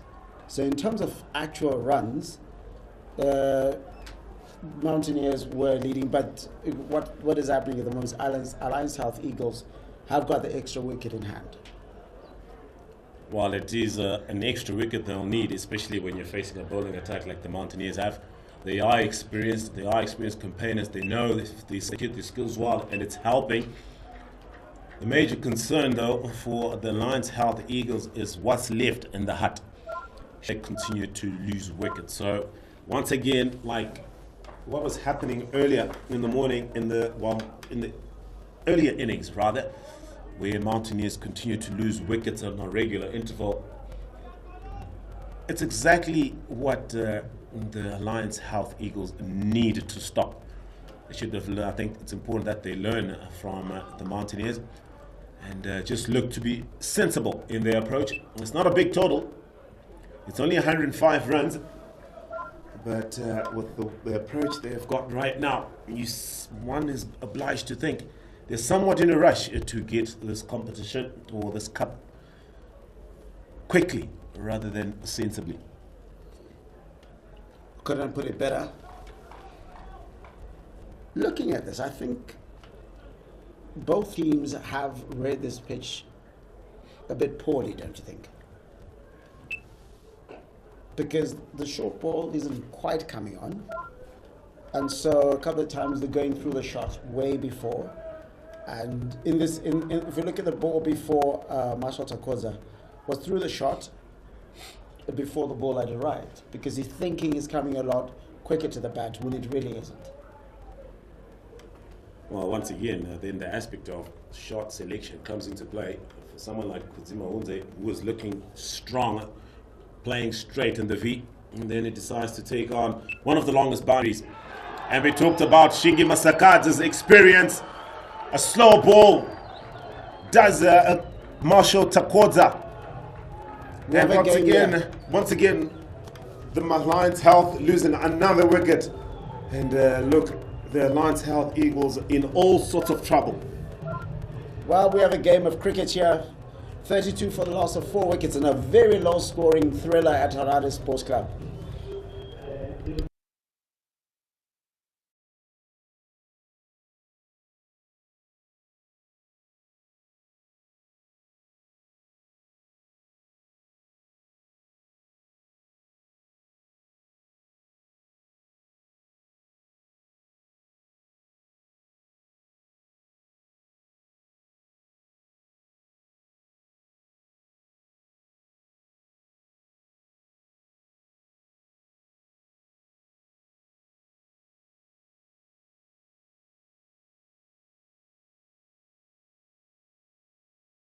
In the men's domestic T20 final, we have a game here, don't we, Stanley? Topsy-turvy it is. Even Stevens at the moment. And in no time, the Alliance Health Eagles are 32 for 4. So it's the last ball of the 7th over from Shingi Masakadza. I'll tell you what, the Seamers have done the job here, a fantastic job for that matter. So it's a good charge from the man in green. A team that, like I said earlier on, are the Pro 50 champions, and so they are showing how formidable they are in this short format and a white ball cricket is concerned. So Shingi on the charge once again to Brad Evans. Brilliant finish to the over. It's the end of the 7th, 32 for 4. The Alliance Eagles are.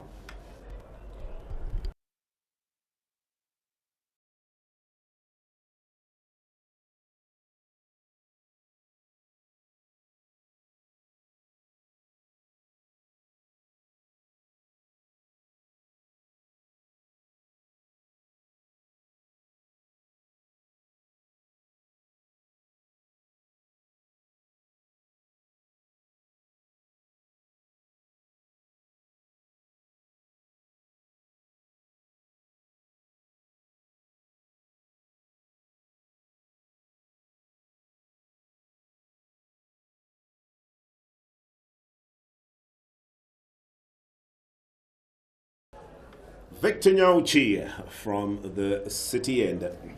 Victor Nyauchi, what a spell he's had so far. Just 10 runs off his 2 overs, but importantly, taking 2 precious wickets, that of Chamu Chibaba and Kudzai Maunze. Victor Nyauchi getting a little sloppy here. That could be a finable offence, especially when you have match referee Mr. Emmanuel Dube, who is a no-nonsense individual. That could be a finable offence, the fact that batter Wesley Madevere was not attempting a run. So, lucky for him, Victor Nyauchi, that ball did not strike the batter. Otherwise, he would have been in trouble. Wesley Madevere looking to on his merry way. But that's Wesley for you. He doesn't hold back. If it's in a slot, he looks to play his shots. The question for how long, because there's plenty of overs. We're only into the 8th over, 12 more to go. At 33 for 4, does he hold back or does he continue to play his natural aggressive game?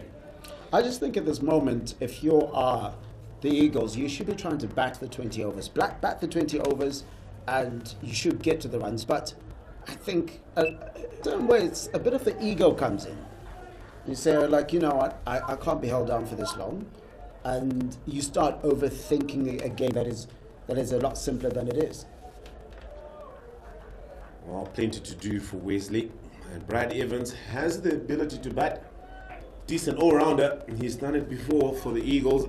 But the worry is, should they lose a wicket now, who then comes in? Because there's not much batting left in that Eagles lineup. But another short ball, attempted short ball from Victor Nyauchi. This time just getting the top edge of Brad Evans' bat and goes straight to the boundary.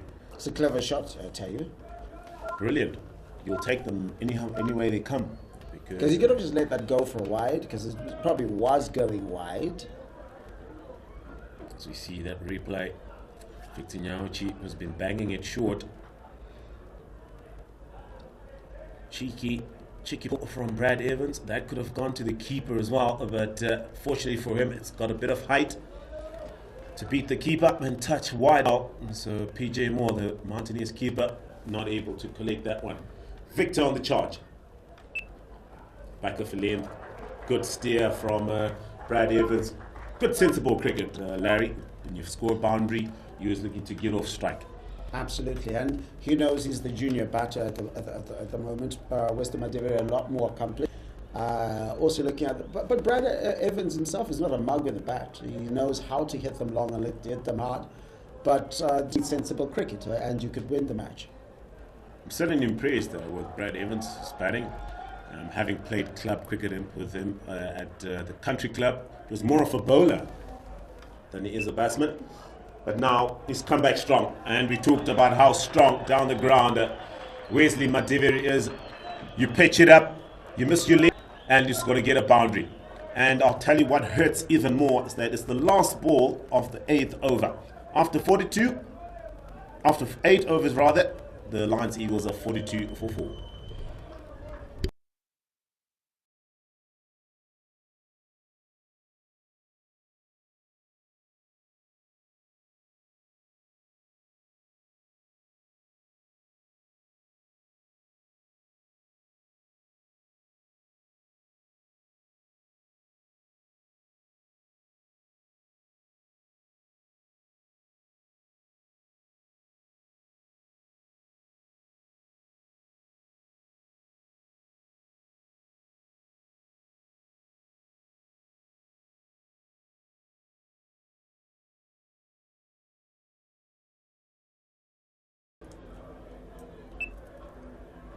Back of the lane, and like I said earlier, sensible cricket from Brad, just looking to rotate the strike, just a back foot steer down to third man, and brings the experience that Wesley Madevere. Do you know what I'm loving today is we've got a bit of a crowd in, and the crowd is here watching the game, and you've got all our electronic scoreboard. It's looking brilliant, isn't it? It is looking brilliant. Tell you, The moment that electronic scoreboard arrived, you could see the biggest smile on Tino Mawuyo's face. He was quite happy to have that thing finally landing.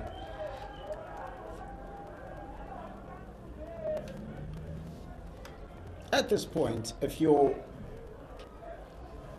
are, I know the equation is easy of Mountaineers.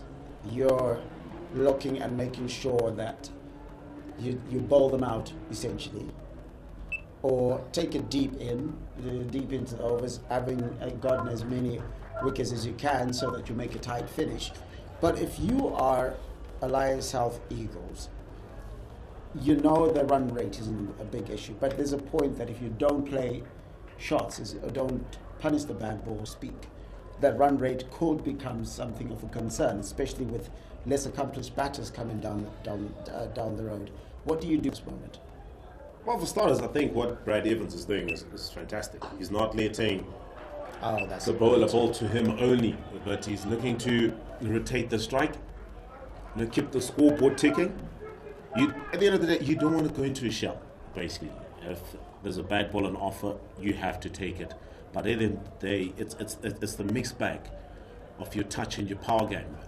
The good balls, try and get the one. The bad balls, you maximize. So it's good what these two are doing so far. And the question is, how long can they do it for? That's the main challenge. Brilliant cricket. Absolutely. It is a T20. I know the crowd wants to see boundaries. But as it stands, with 4 wickets down, you want to keep the scoreboard ticking. Those ones and twos are equally important.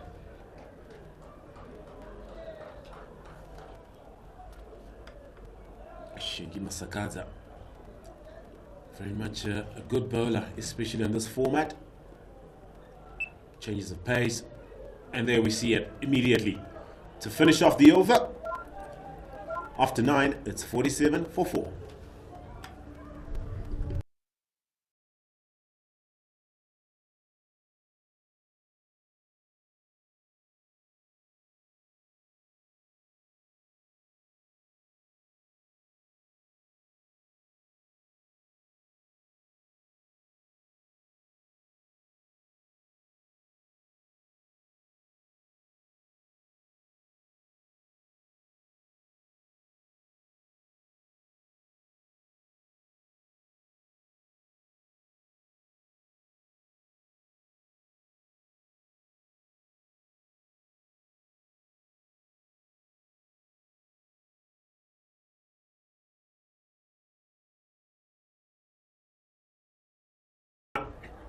Was a lot more googlies on the right away, but Brad Evans equal to the task and starting off with the single immediately, not wanting to let John Masara settle, which is a good thing. I like this. It's not a risky shot, just good sensible cricket from Brad Evans. Question here is, I would like to see how Wesley Madivere plays good cricket. This will be a very interesting, because Wesley Madivere generally likes to get on with things. John Masara has had a fantastic tournament, and he will be hoping he can get that all-important breakthrough here and bring on the lesser batsman for the Alliance Eagles. Also very important batter, rather important bowler was John Masara for the success in the Pro 50 Championship. And you get all those stats from the Zimbabwe Cricket app. You get it from, I can see you also looking at the app at the moment. You're wondering whether we keep all the statistics in our heads. Not possible, at least for my case. But you get the Zimbabwe Cricket app. It's available on the Google Play Store as well as the iStore. Download it, it's free of charge, just register.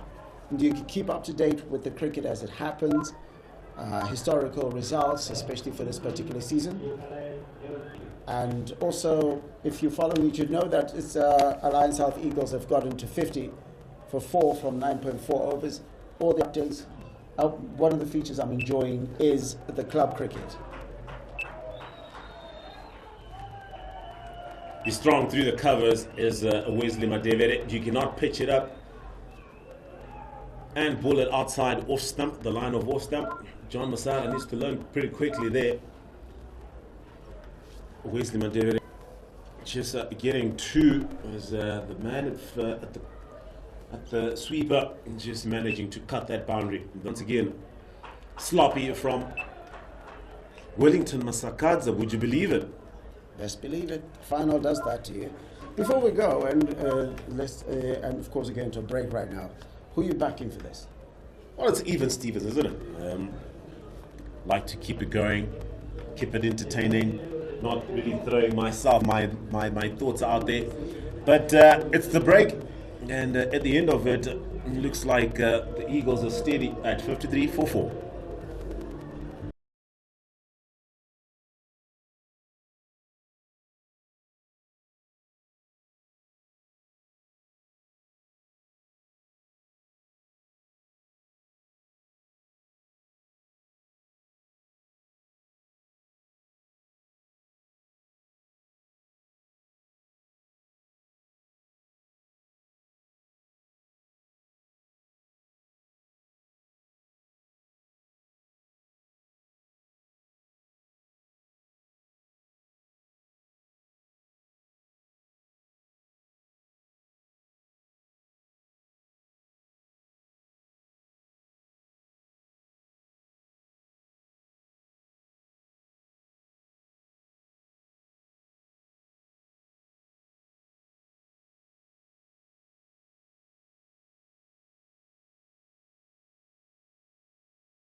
Coming in, Tinashe and Kuda taking on for the next couple of overs.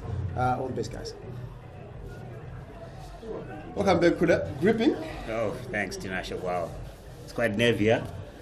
Quite heavy, and the roller coaster of emotions that we've been subjected to by these two teams. You know, it's a low-scoring final, but it has been up and down.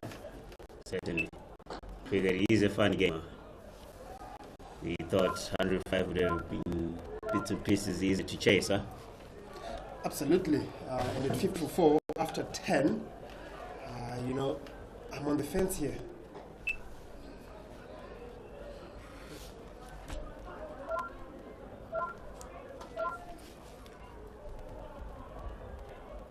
Wellington Masagas coming from the golf course end, trolling things nicely. Short cutout down to sweeper. 1 run.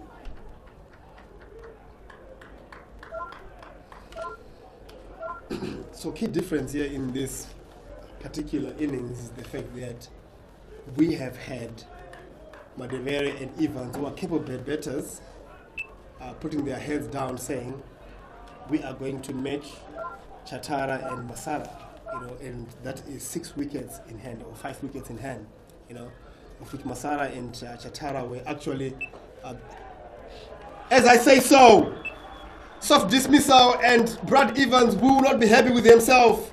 Easy catch for Masakadza, to Masakadza at extra cover. 5 down for 54. is Mountaineers or rather Eagles? Soft dismissal that Tinashe. Very soft for someone who had tried to get himself in. Surely he should have done better there.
With a lot of work to do, Ali Hamed, how you walk in here after the dismissal of somewhat very soft of Brad Evans, after putting on a fight and showing the signs that he was going to be the man to give Madebe the type of assistance that he needs at this point in time.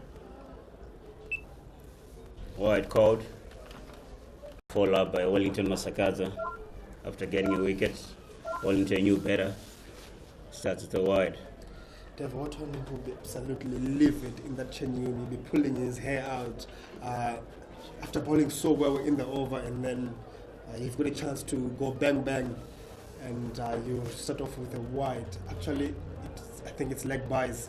After 11 overs, it's 55 for 5.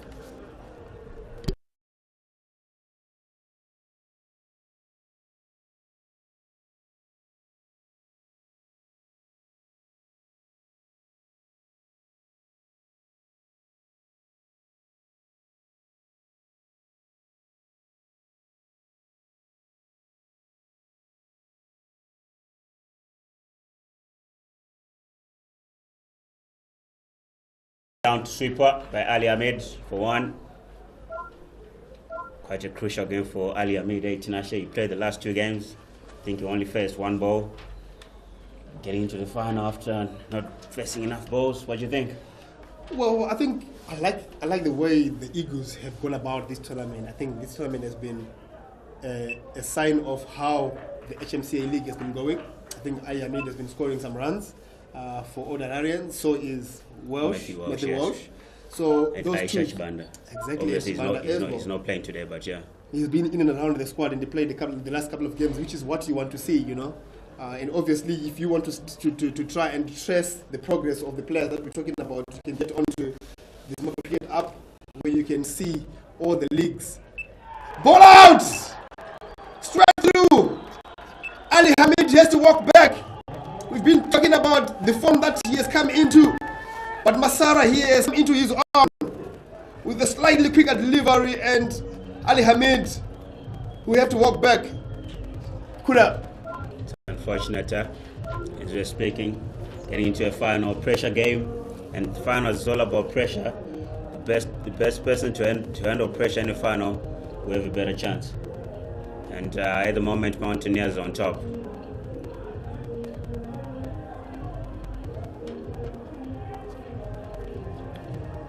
The Eagles now 57 for 5 after 11.2.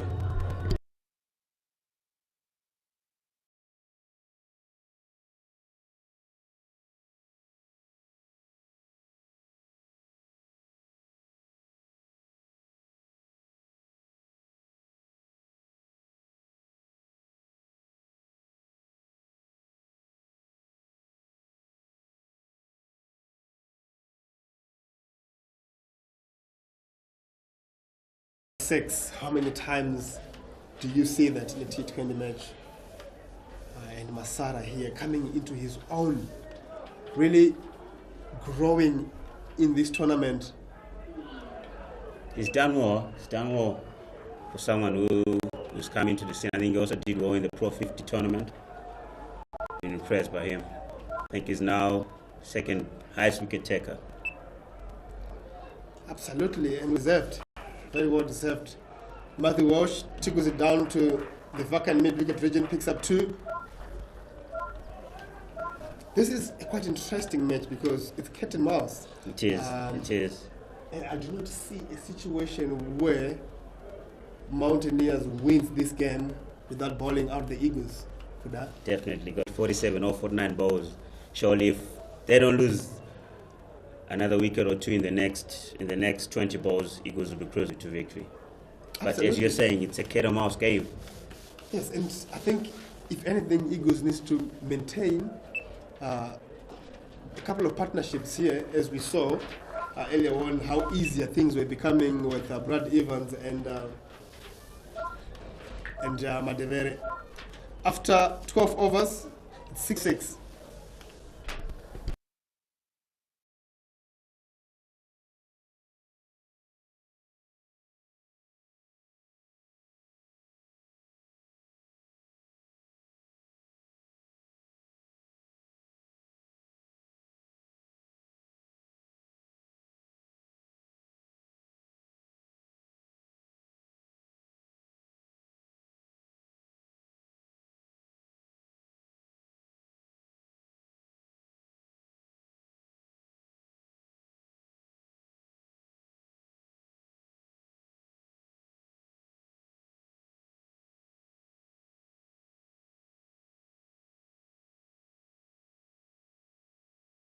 At Donald Tiripano from the golf course end, vastly experienced. Shot. Chat down to third man. Matthew Walsh looking under control there. Or if he does that for the next 15 balls, it's game over. Absolutely. We just need someone, anyone in that middle order to go and say, I'm going to do what Chatara did and go and face 25 balls. Easily. And this game will be way beyond the Mountaineers, but I think they've done well as well. They've stuck to their guns, the energy that they have possessed in the last 10 overs. Down leg side, Jonathan Ripano, very unlike him. But as Stanley was saying, Tinashe, it's always easier said than done. As you were saying now, it's easy to bet for the next, if he's there for the next 15 balls, but how is he going to be there for the next 15 balls? I think there's a couple of things that you can do. You know, you are betting with an international star in Wesley Madevere, and I think one of the best ways to bet, as you have seen from Wesley himself, as well as he trickles that one down to third man, to play very low risk cricket, play and rotate the strike. Make sure you spend the time at the non-striker's end, and you will find that things will become much easier and easier. Definitely, man. I think cricket is really a funny game. No matter what age group, what level you've played, you just gotta bet long, rotate the strike, do the simple things right. Nicely bowled. Matthew Walsh looking for that ball right in the box. His arc. And Dr. Ripano just pulling the length, just drawing Walsh to try and do something else, you know.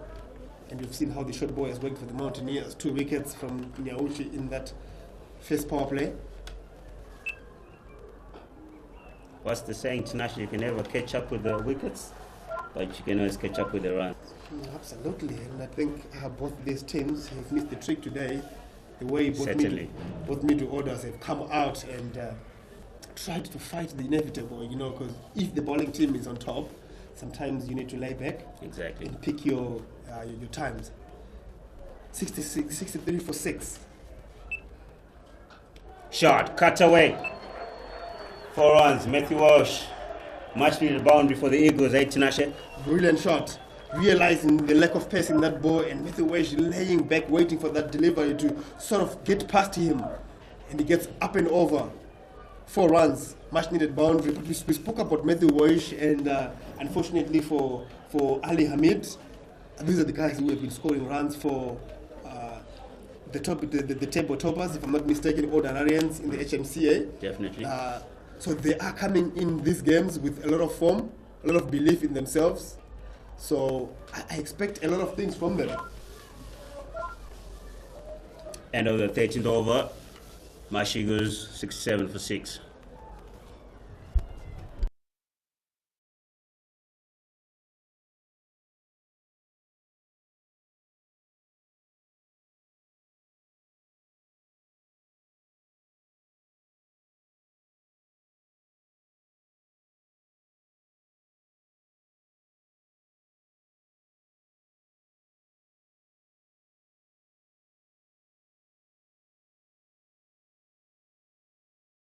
Shot down to long on. Wesley Madero playing sensible cricket at this moment, Tinashe. That's all the Eagles need, huh? Absolutely, and you can see the difference between Madevere and the rest of the batters that have batted today. And I'm talking about Mountaineers as well. The way he just waits for the ball to do whatever. If he's turning away, if he's turning in, to turn and then he goes on. LB out there. Umpire not interested. Nah, not interested. Definitely outside line, that one. Outside the line. Yeah. Risky shot though. But absolutely what you want to see from young players, you know, for him to come out there and play that shot means that he's confident, he's prepared. Definitely the one man behind point there.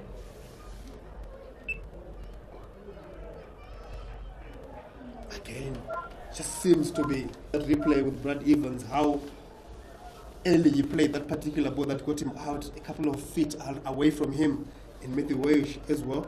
You can see how up and over. That will be 6 more. What a shot from the young man.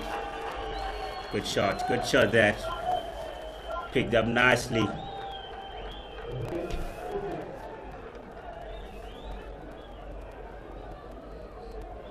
Well, Eagles will certainly need a few more of those to settle the nerves, huh?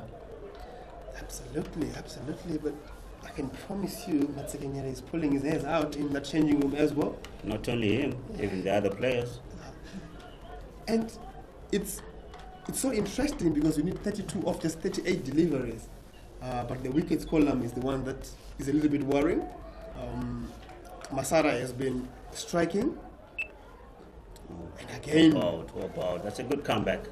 Again, what we're speaking about, Kuda, the way that most of the batters around Madevere has been sort of having a tendency of playing the ball a little bit too early than you wanted to play it on this surface. Waiting for it, yeah. Shot, drive it down to long on. Good cricket for the young two lads. End of the 14th over. The Eagles now 75 for 6.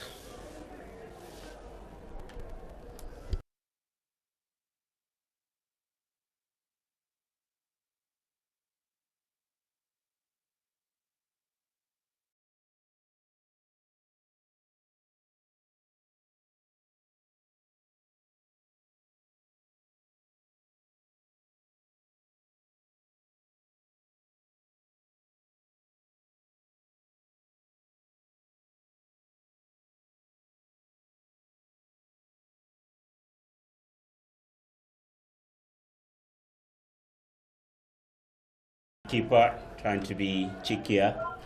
Oh, it's one of the few tricks that we get from our teachers, you know.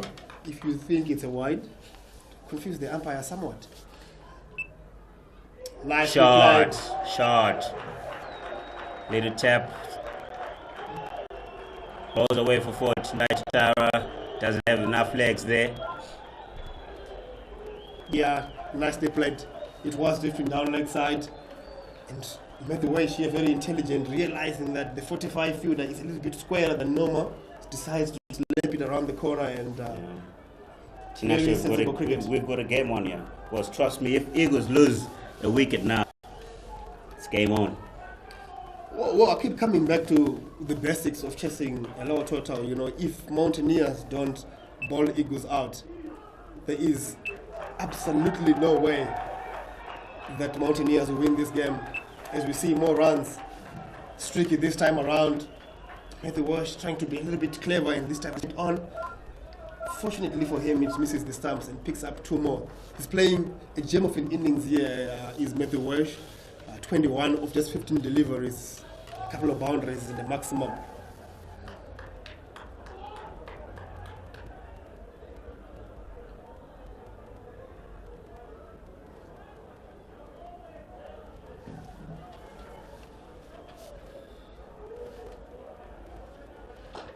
Shot. Driven down for one. Young lad playing sensible cricket. Oh, as you expect, he's a man full of runs. We spoke about he scored 100 against Royal Cricket Club in the league, and he's got a couple of more 50s. So he's a guy who's coming off some runs, and Down that's the a track. brilliant shot. Over Inside extra. out. Oh, what an effort by the fielder.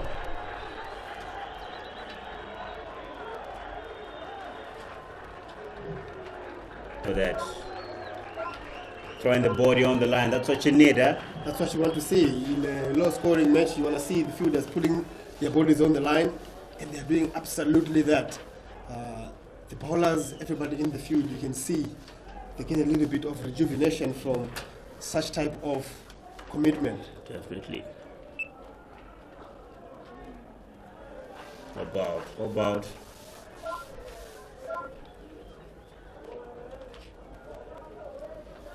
It's going to be a very interesting end to this match here. Definitely, Tinashe. Definitely. Where's your money? Obviously, Eagles. Down the ground. Chance. Dropped. That's the game. What a turn of events. And I think that is the game for the Mountaineers. Wesley Madevere, the steward at this point in time for the Alliance Health Eagles, a chance, and Spencer Magodo wields under the pressure.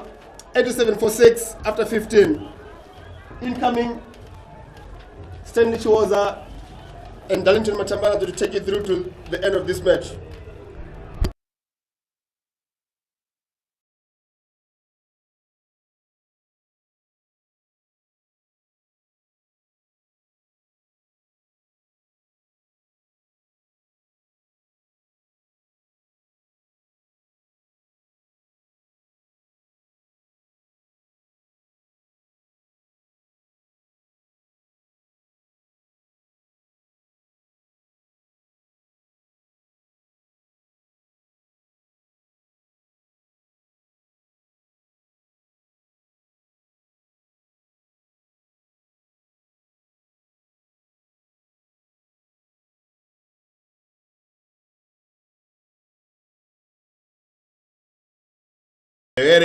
Sorry, that's just Matthew Walsh just has pulled him off the front foot. What a decent shot that was. Had a lot of excitement. Just in the last over, we saw drop catch. And there's a betting pool in the commentary box. Guys, try to figure out where is it? Is this Eagles or Mountaineers? At the moment, it's looking all Eagles. I have the side with them. With me in the commentary box is Stan Choza. What I need to turn of events, and it is the experience of Tendai Chitara coming from the city, and he will have to bowl that one again. The captain for the Mountaineers, Wellington Masakaza, bringing into the attack Tendai Chitara. He knows he needs a wicket. He should have got it in the previous over. But the fielding has not been up to scratch for the Mountaineers, especially when you're defending quite a low total. You need all your catches. Tendai Chitara building a second delivery. That's back of length, but has width. Right into the strength of Wesley Madevere. It's just the one. There's a fielder in the deep, sweeping. But indeed, a phase of play, Darlington, we have here. And it's exactly what the crowd is coming to see. That's absolutely, and it's just 16 required of 28 balls. It just has to be Eagles here. You have to play phenomenally brainless cricket to lose from here, and that's it. Is that a chance, Darlington? Is that a chance? Does the fielder have legs? No. But Welsh riding his luck. The Welsh is kind of going at a strike of 138. It's 25 runs of just 18 deliveries. I tell you what, could this be the cameo that will give the Alliance Health Eagles an opportunity to get to that 105? He's done well, Matthew Walsh, and he's been smart about it. He's taken calculated risks because the field is in. Chatara's bowling mostly around about off stump, so going over long off is actually quite a good idea. That's a nice change of pace from Tendai Chatara. It's a little bit quicker than the one before it. You can see how Wesley Madevere has played a very uncharacteristic-like innings. 28 off 28 deliveries. 100% strike rate, and just to tell you how this is not the Wesley we've known. He was fortunate enough to be dropped in that last over to trying to play his natural game. And I think that the types this wicket allows you to play are slightly a little different. Very strong driver of the ball, very good straight down the wicket. We've seen Matthew Walsh just got the one big six down the ground. I think he really picked the length well there. Where I think Wesley Madevere has played two forced shots. A little premeditated and decided he was going to go over the top before those were bowled. Didn't really pick the right deliveries to play those shots. I think you want a little bit fuller than than is usually normal when you're going over the top, because the wicket is on a bit on the slow side. True that Wesley Madevere can afford to play the anchor role here, especially with the way Matthew Walsh is batting. He would rather play the anchor role and just look to bat through. 4 more overs left to go after this one, so he might as well bat through. Importantly, if Eagles are to get to 105. Could that be 2? Lots of work from the deep. Wesley Madevere gets back in time. Fortunately for him, looks like that bat had stuck in the ground as he was diving in, but that's importantly what's needed. Throw your body on the line. It's the end of the 16th over. The Alliance Health Eagles, 93 for 6.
Trying to tempt the second run and just diving back timelessly for that matter, but unfortunately he had to receive a bit of medical treatment.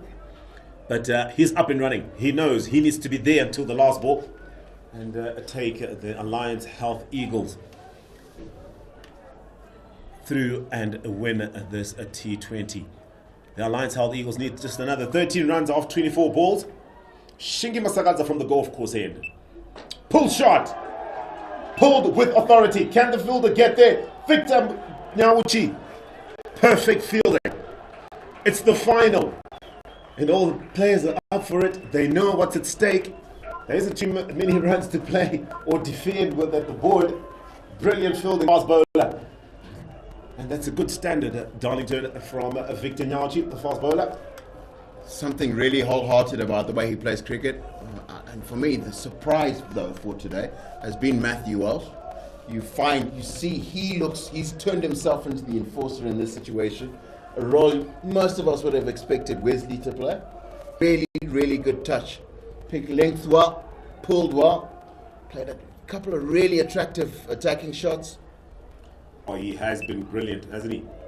Has been super brilliant. Has Matthew Walsh not worried about the stage, not worried about the bowlers who are national team bowlers for that matter, but just looking to play his natural game. And I'll tell you what, it has been brilliant. Striking at 131, 29 runs Matthew Walsh has. And then also important, it's the largest partnership of this game, 39. Good change of pace, Shingi. That's what he brings to the table, Shingi Masakadza. And like we've been talking about how Wesley Madere likes to get going. No pace to work with there, but I think he needs to be more sensible. Try and get Matthew Walsh back on strike. Just take the single. It requires a little bit of thinking. Just Matthew's hitting it better than I am. It's Wesley Madere thinking. Just get off strike and let him finish this game. And that's a good shot. Sensible. Sensible indeed. Can they take the second? No. The run rate has come down to under threes at Darlington, so surely someone like Wesley, with his experience, having played at national level and has played some fantastic performances for the national team, you would think that he would naturally gravitate into knowing what's required and then playing that sensible game as opposed to try and take Shingi on.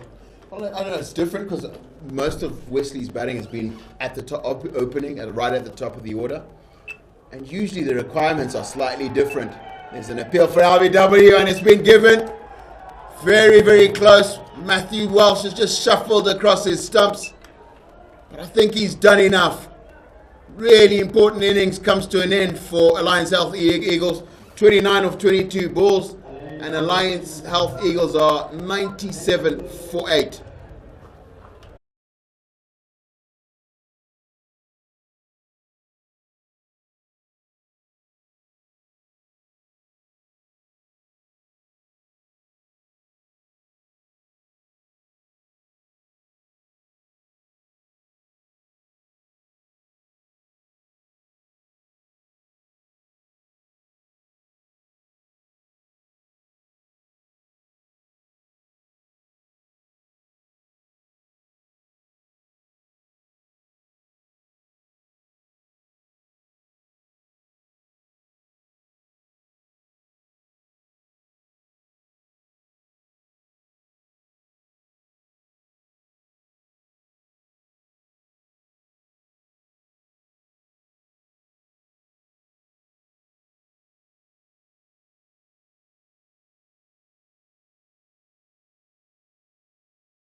And he's the one to face the last ball of the 17th over.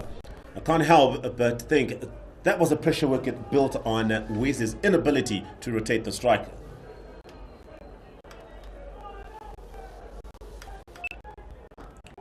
So Bjorn Fudza himself can hold the bat, but it's the end of the 17th over. The Alliance Health Eagles 97 for 7.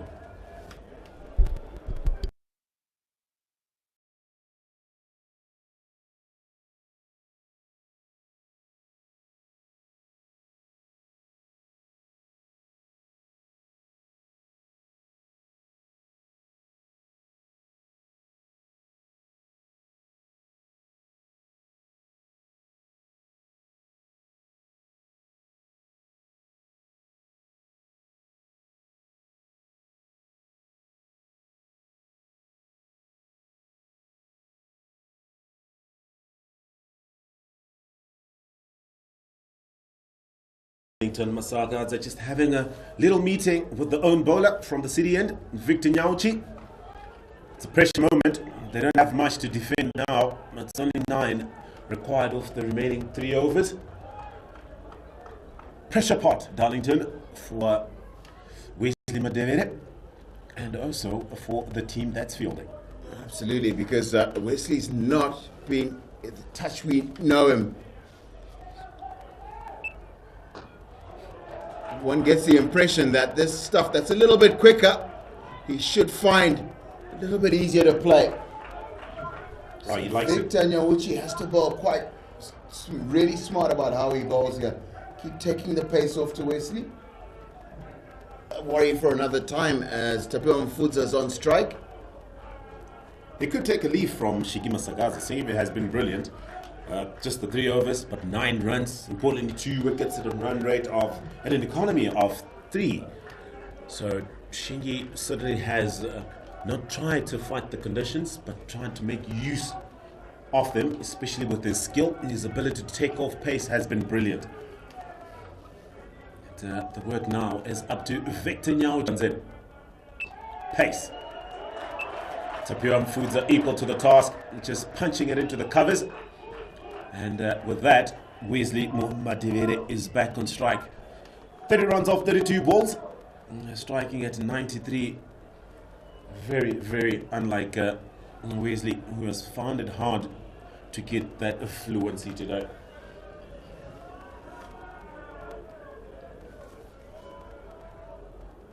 Tell you what, had you come in earlier and noticed that it was only 105 that the Mountaineers were defending, you would have not have thought that this game would stretch to this far. Thick outside edge, it's aerial, but it's just over the point. Wesley Madera takes the second. The keeper, PJ Moore, not able to hit the stumps, unfortunately. The captain, Wellington Masakadze, not happy with the effort of Donald in the deep. And that, with those 2 runs, it takes the Lions held Eagles to 101 for 7. Really risky single from Wesley Madivere, but he ends up getting in safely. What he did do is he committed from the time he hit it. He did not dawdle at the bowler's end, touched down and turned immediately. And that just made that run, and he had to dive to finish it. The throw being decent, been in trouble. Tricky times both teams find themselves in. Nobody can afford to make a mistake now. And would you believe it? Would you believe it? We spoke about how Wesley has been struggling with fluency today. Victor Nyauchi, as he often does, gets the all-important wicket of Wesley Madivere. Wesley goes for 32. That's 101 for 8.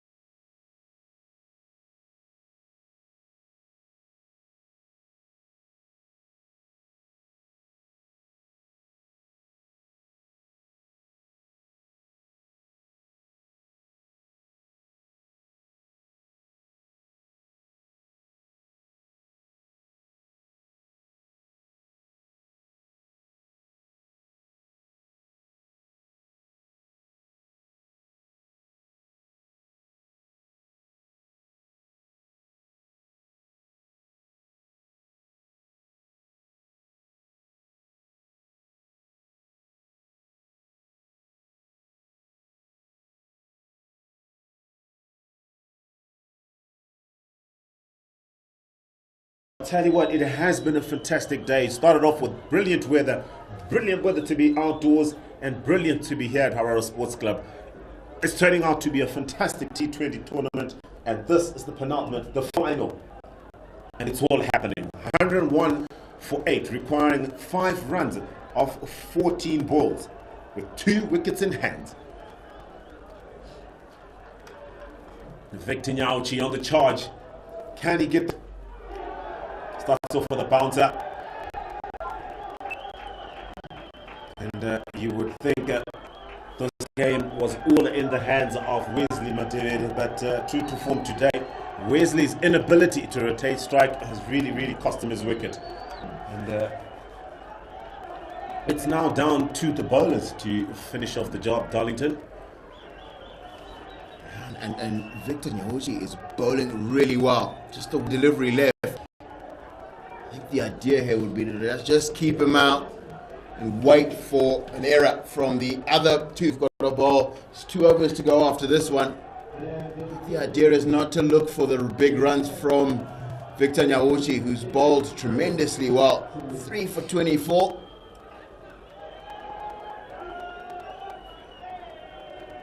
Just a little delay. As Chivanga just needs to change his helmet.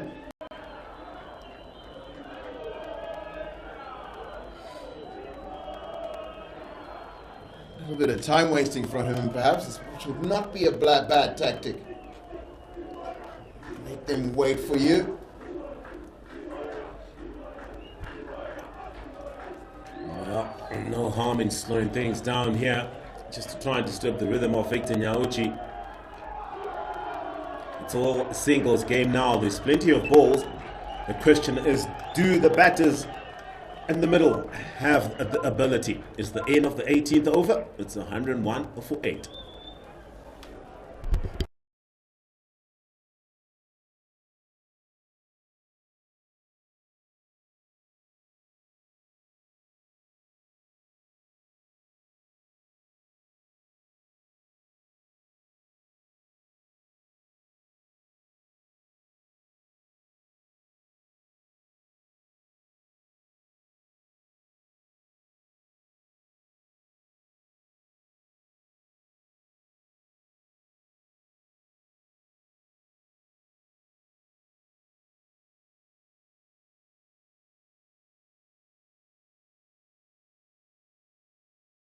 From the golf course end, bowling the 19th, the penultimate, and he starts off with a bouncer. He knows that Tapio Mfuza too well. Former teammates at the Mountaineers before Tapio Mfuza moved on to the Alliance Health Eagles a couple of seasons ago. Starts off with a dark ball. There's plenty balls still to be bowled. 11 balls, requiring just 5 runs. The question is, who will make the first mistake here? Another short delivery. The umpire, so that's 1 for the over. So that's it for tonight with regards to the short ball is concerned. I still do think though that it is actually a good ball to bowl at Mfuza. Maybe not as short to get it above shoulder height. Short enough to get it into that chest and armpit area. Very useful delivery, as I was suspecting. Roundabout there.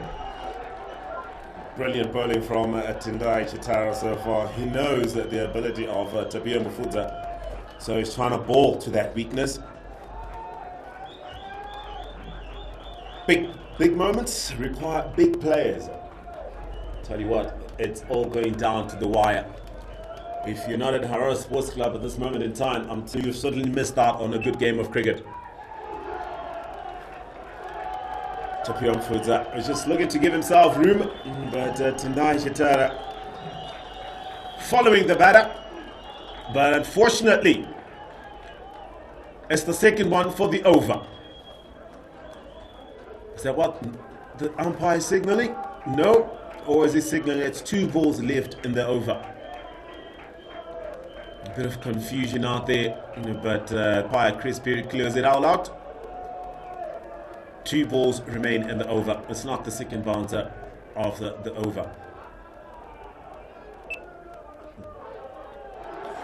Tapio Mfuza cuts, gets it through, goes for the second, and that's thanks to a fumble. And it's the man who dropped Wesley Magodo. And the captain, Wellington Masakaza, is not happy at all with that flip. It all comes down to small margins. Doing the basics right, but unfortunately Magodo not being able to collect to save a run. But Tendai Chitara was still a ball to remain. It brings down the needed runs to 3. Darlington, what a game we're having here. Just 1 hit away from a win for Alliance Health Eagles. It's lofted. Mfuza, does the ball have the legs? Yes, it does. Yes, it does. Tapio Mfuza, you beauty. And you can see the Alliance Health Eagles players running onto the field. They have done what was considered the impossible today. They have toppled the Mountaineers from the summit.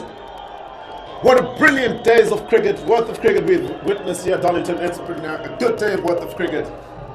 A very brave option from Tendai Chitara to go fuller when he'd had so much success bowling back. And Tapio Mfuza is up to the task. Finishes with 7 from 8. Very, very important innings. And MASH Eagles get through by 2 wickets. Fantastic performances all round throughout the day, particularly from bowlers on both sides. No, it's been brilliant indeed, Darlington. I'll tell you what, the Mountaineers only have their batting campaign here, not really getting anyone to get going. The highest contribution being tonight Chitara with 19 off 23. The second highest, in fact the highest in that matter, was the extras bowled by the Alliance Health Eagles, 21 extras. Other than that, no meaningful contribution. But as we come down to the batting of the Alliance Health Eagles, a brave 32 of 34 balls from Wesley Madevere, but a brilliant 20 from Matthew Walsh, and Tapia Mufuza, 7 of 8 balls to seal a magnificent victory for the Alliance Health Eagles. What a day for them, and what a way to finish off the season. At this moment in time, we will be shortly going down to the presentation, the post-match presentation party with Tinotenda Amawoyo, where a few accolades are up on. But what a way to finish off the season for the Alliance Health Eagles. Nobody gave them hope, nobody gave them a chance against a formidable Mountaineer side, a team full of national team players.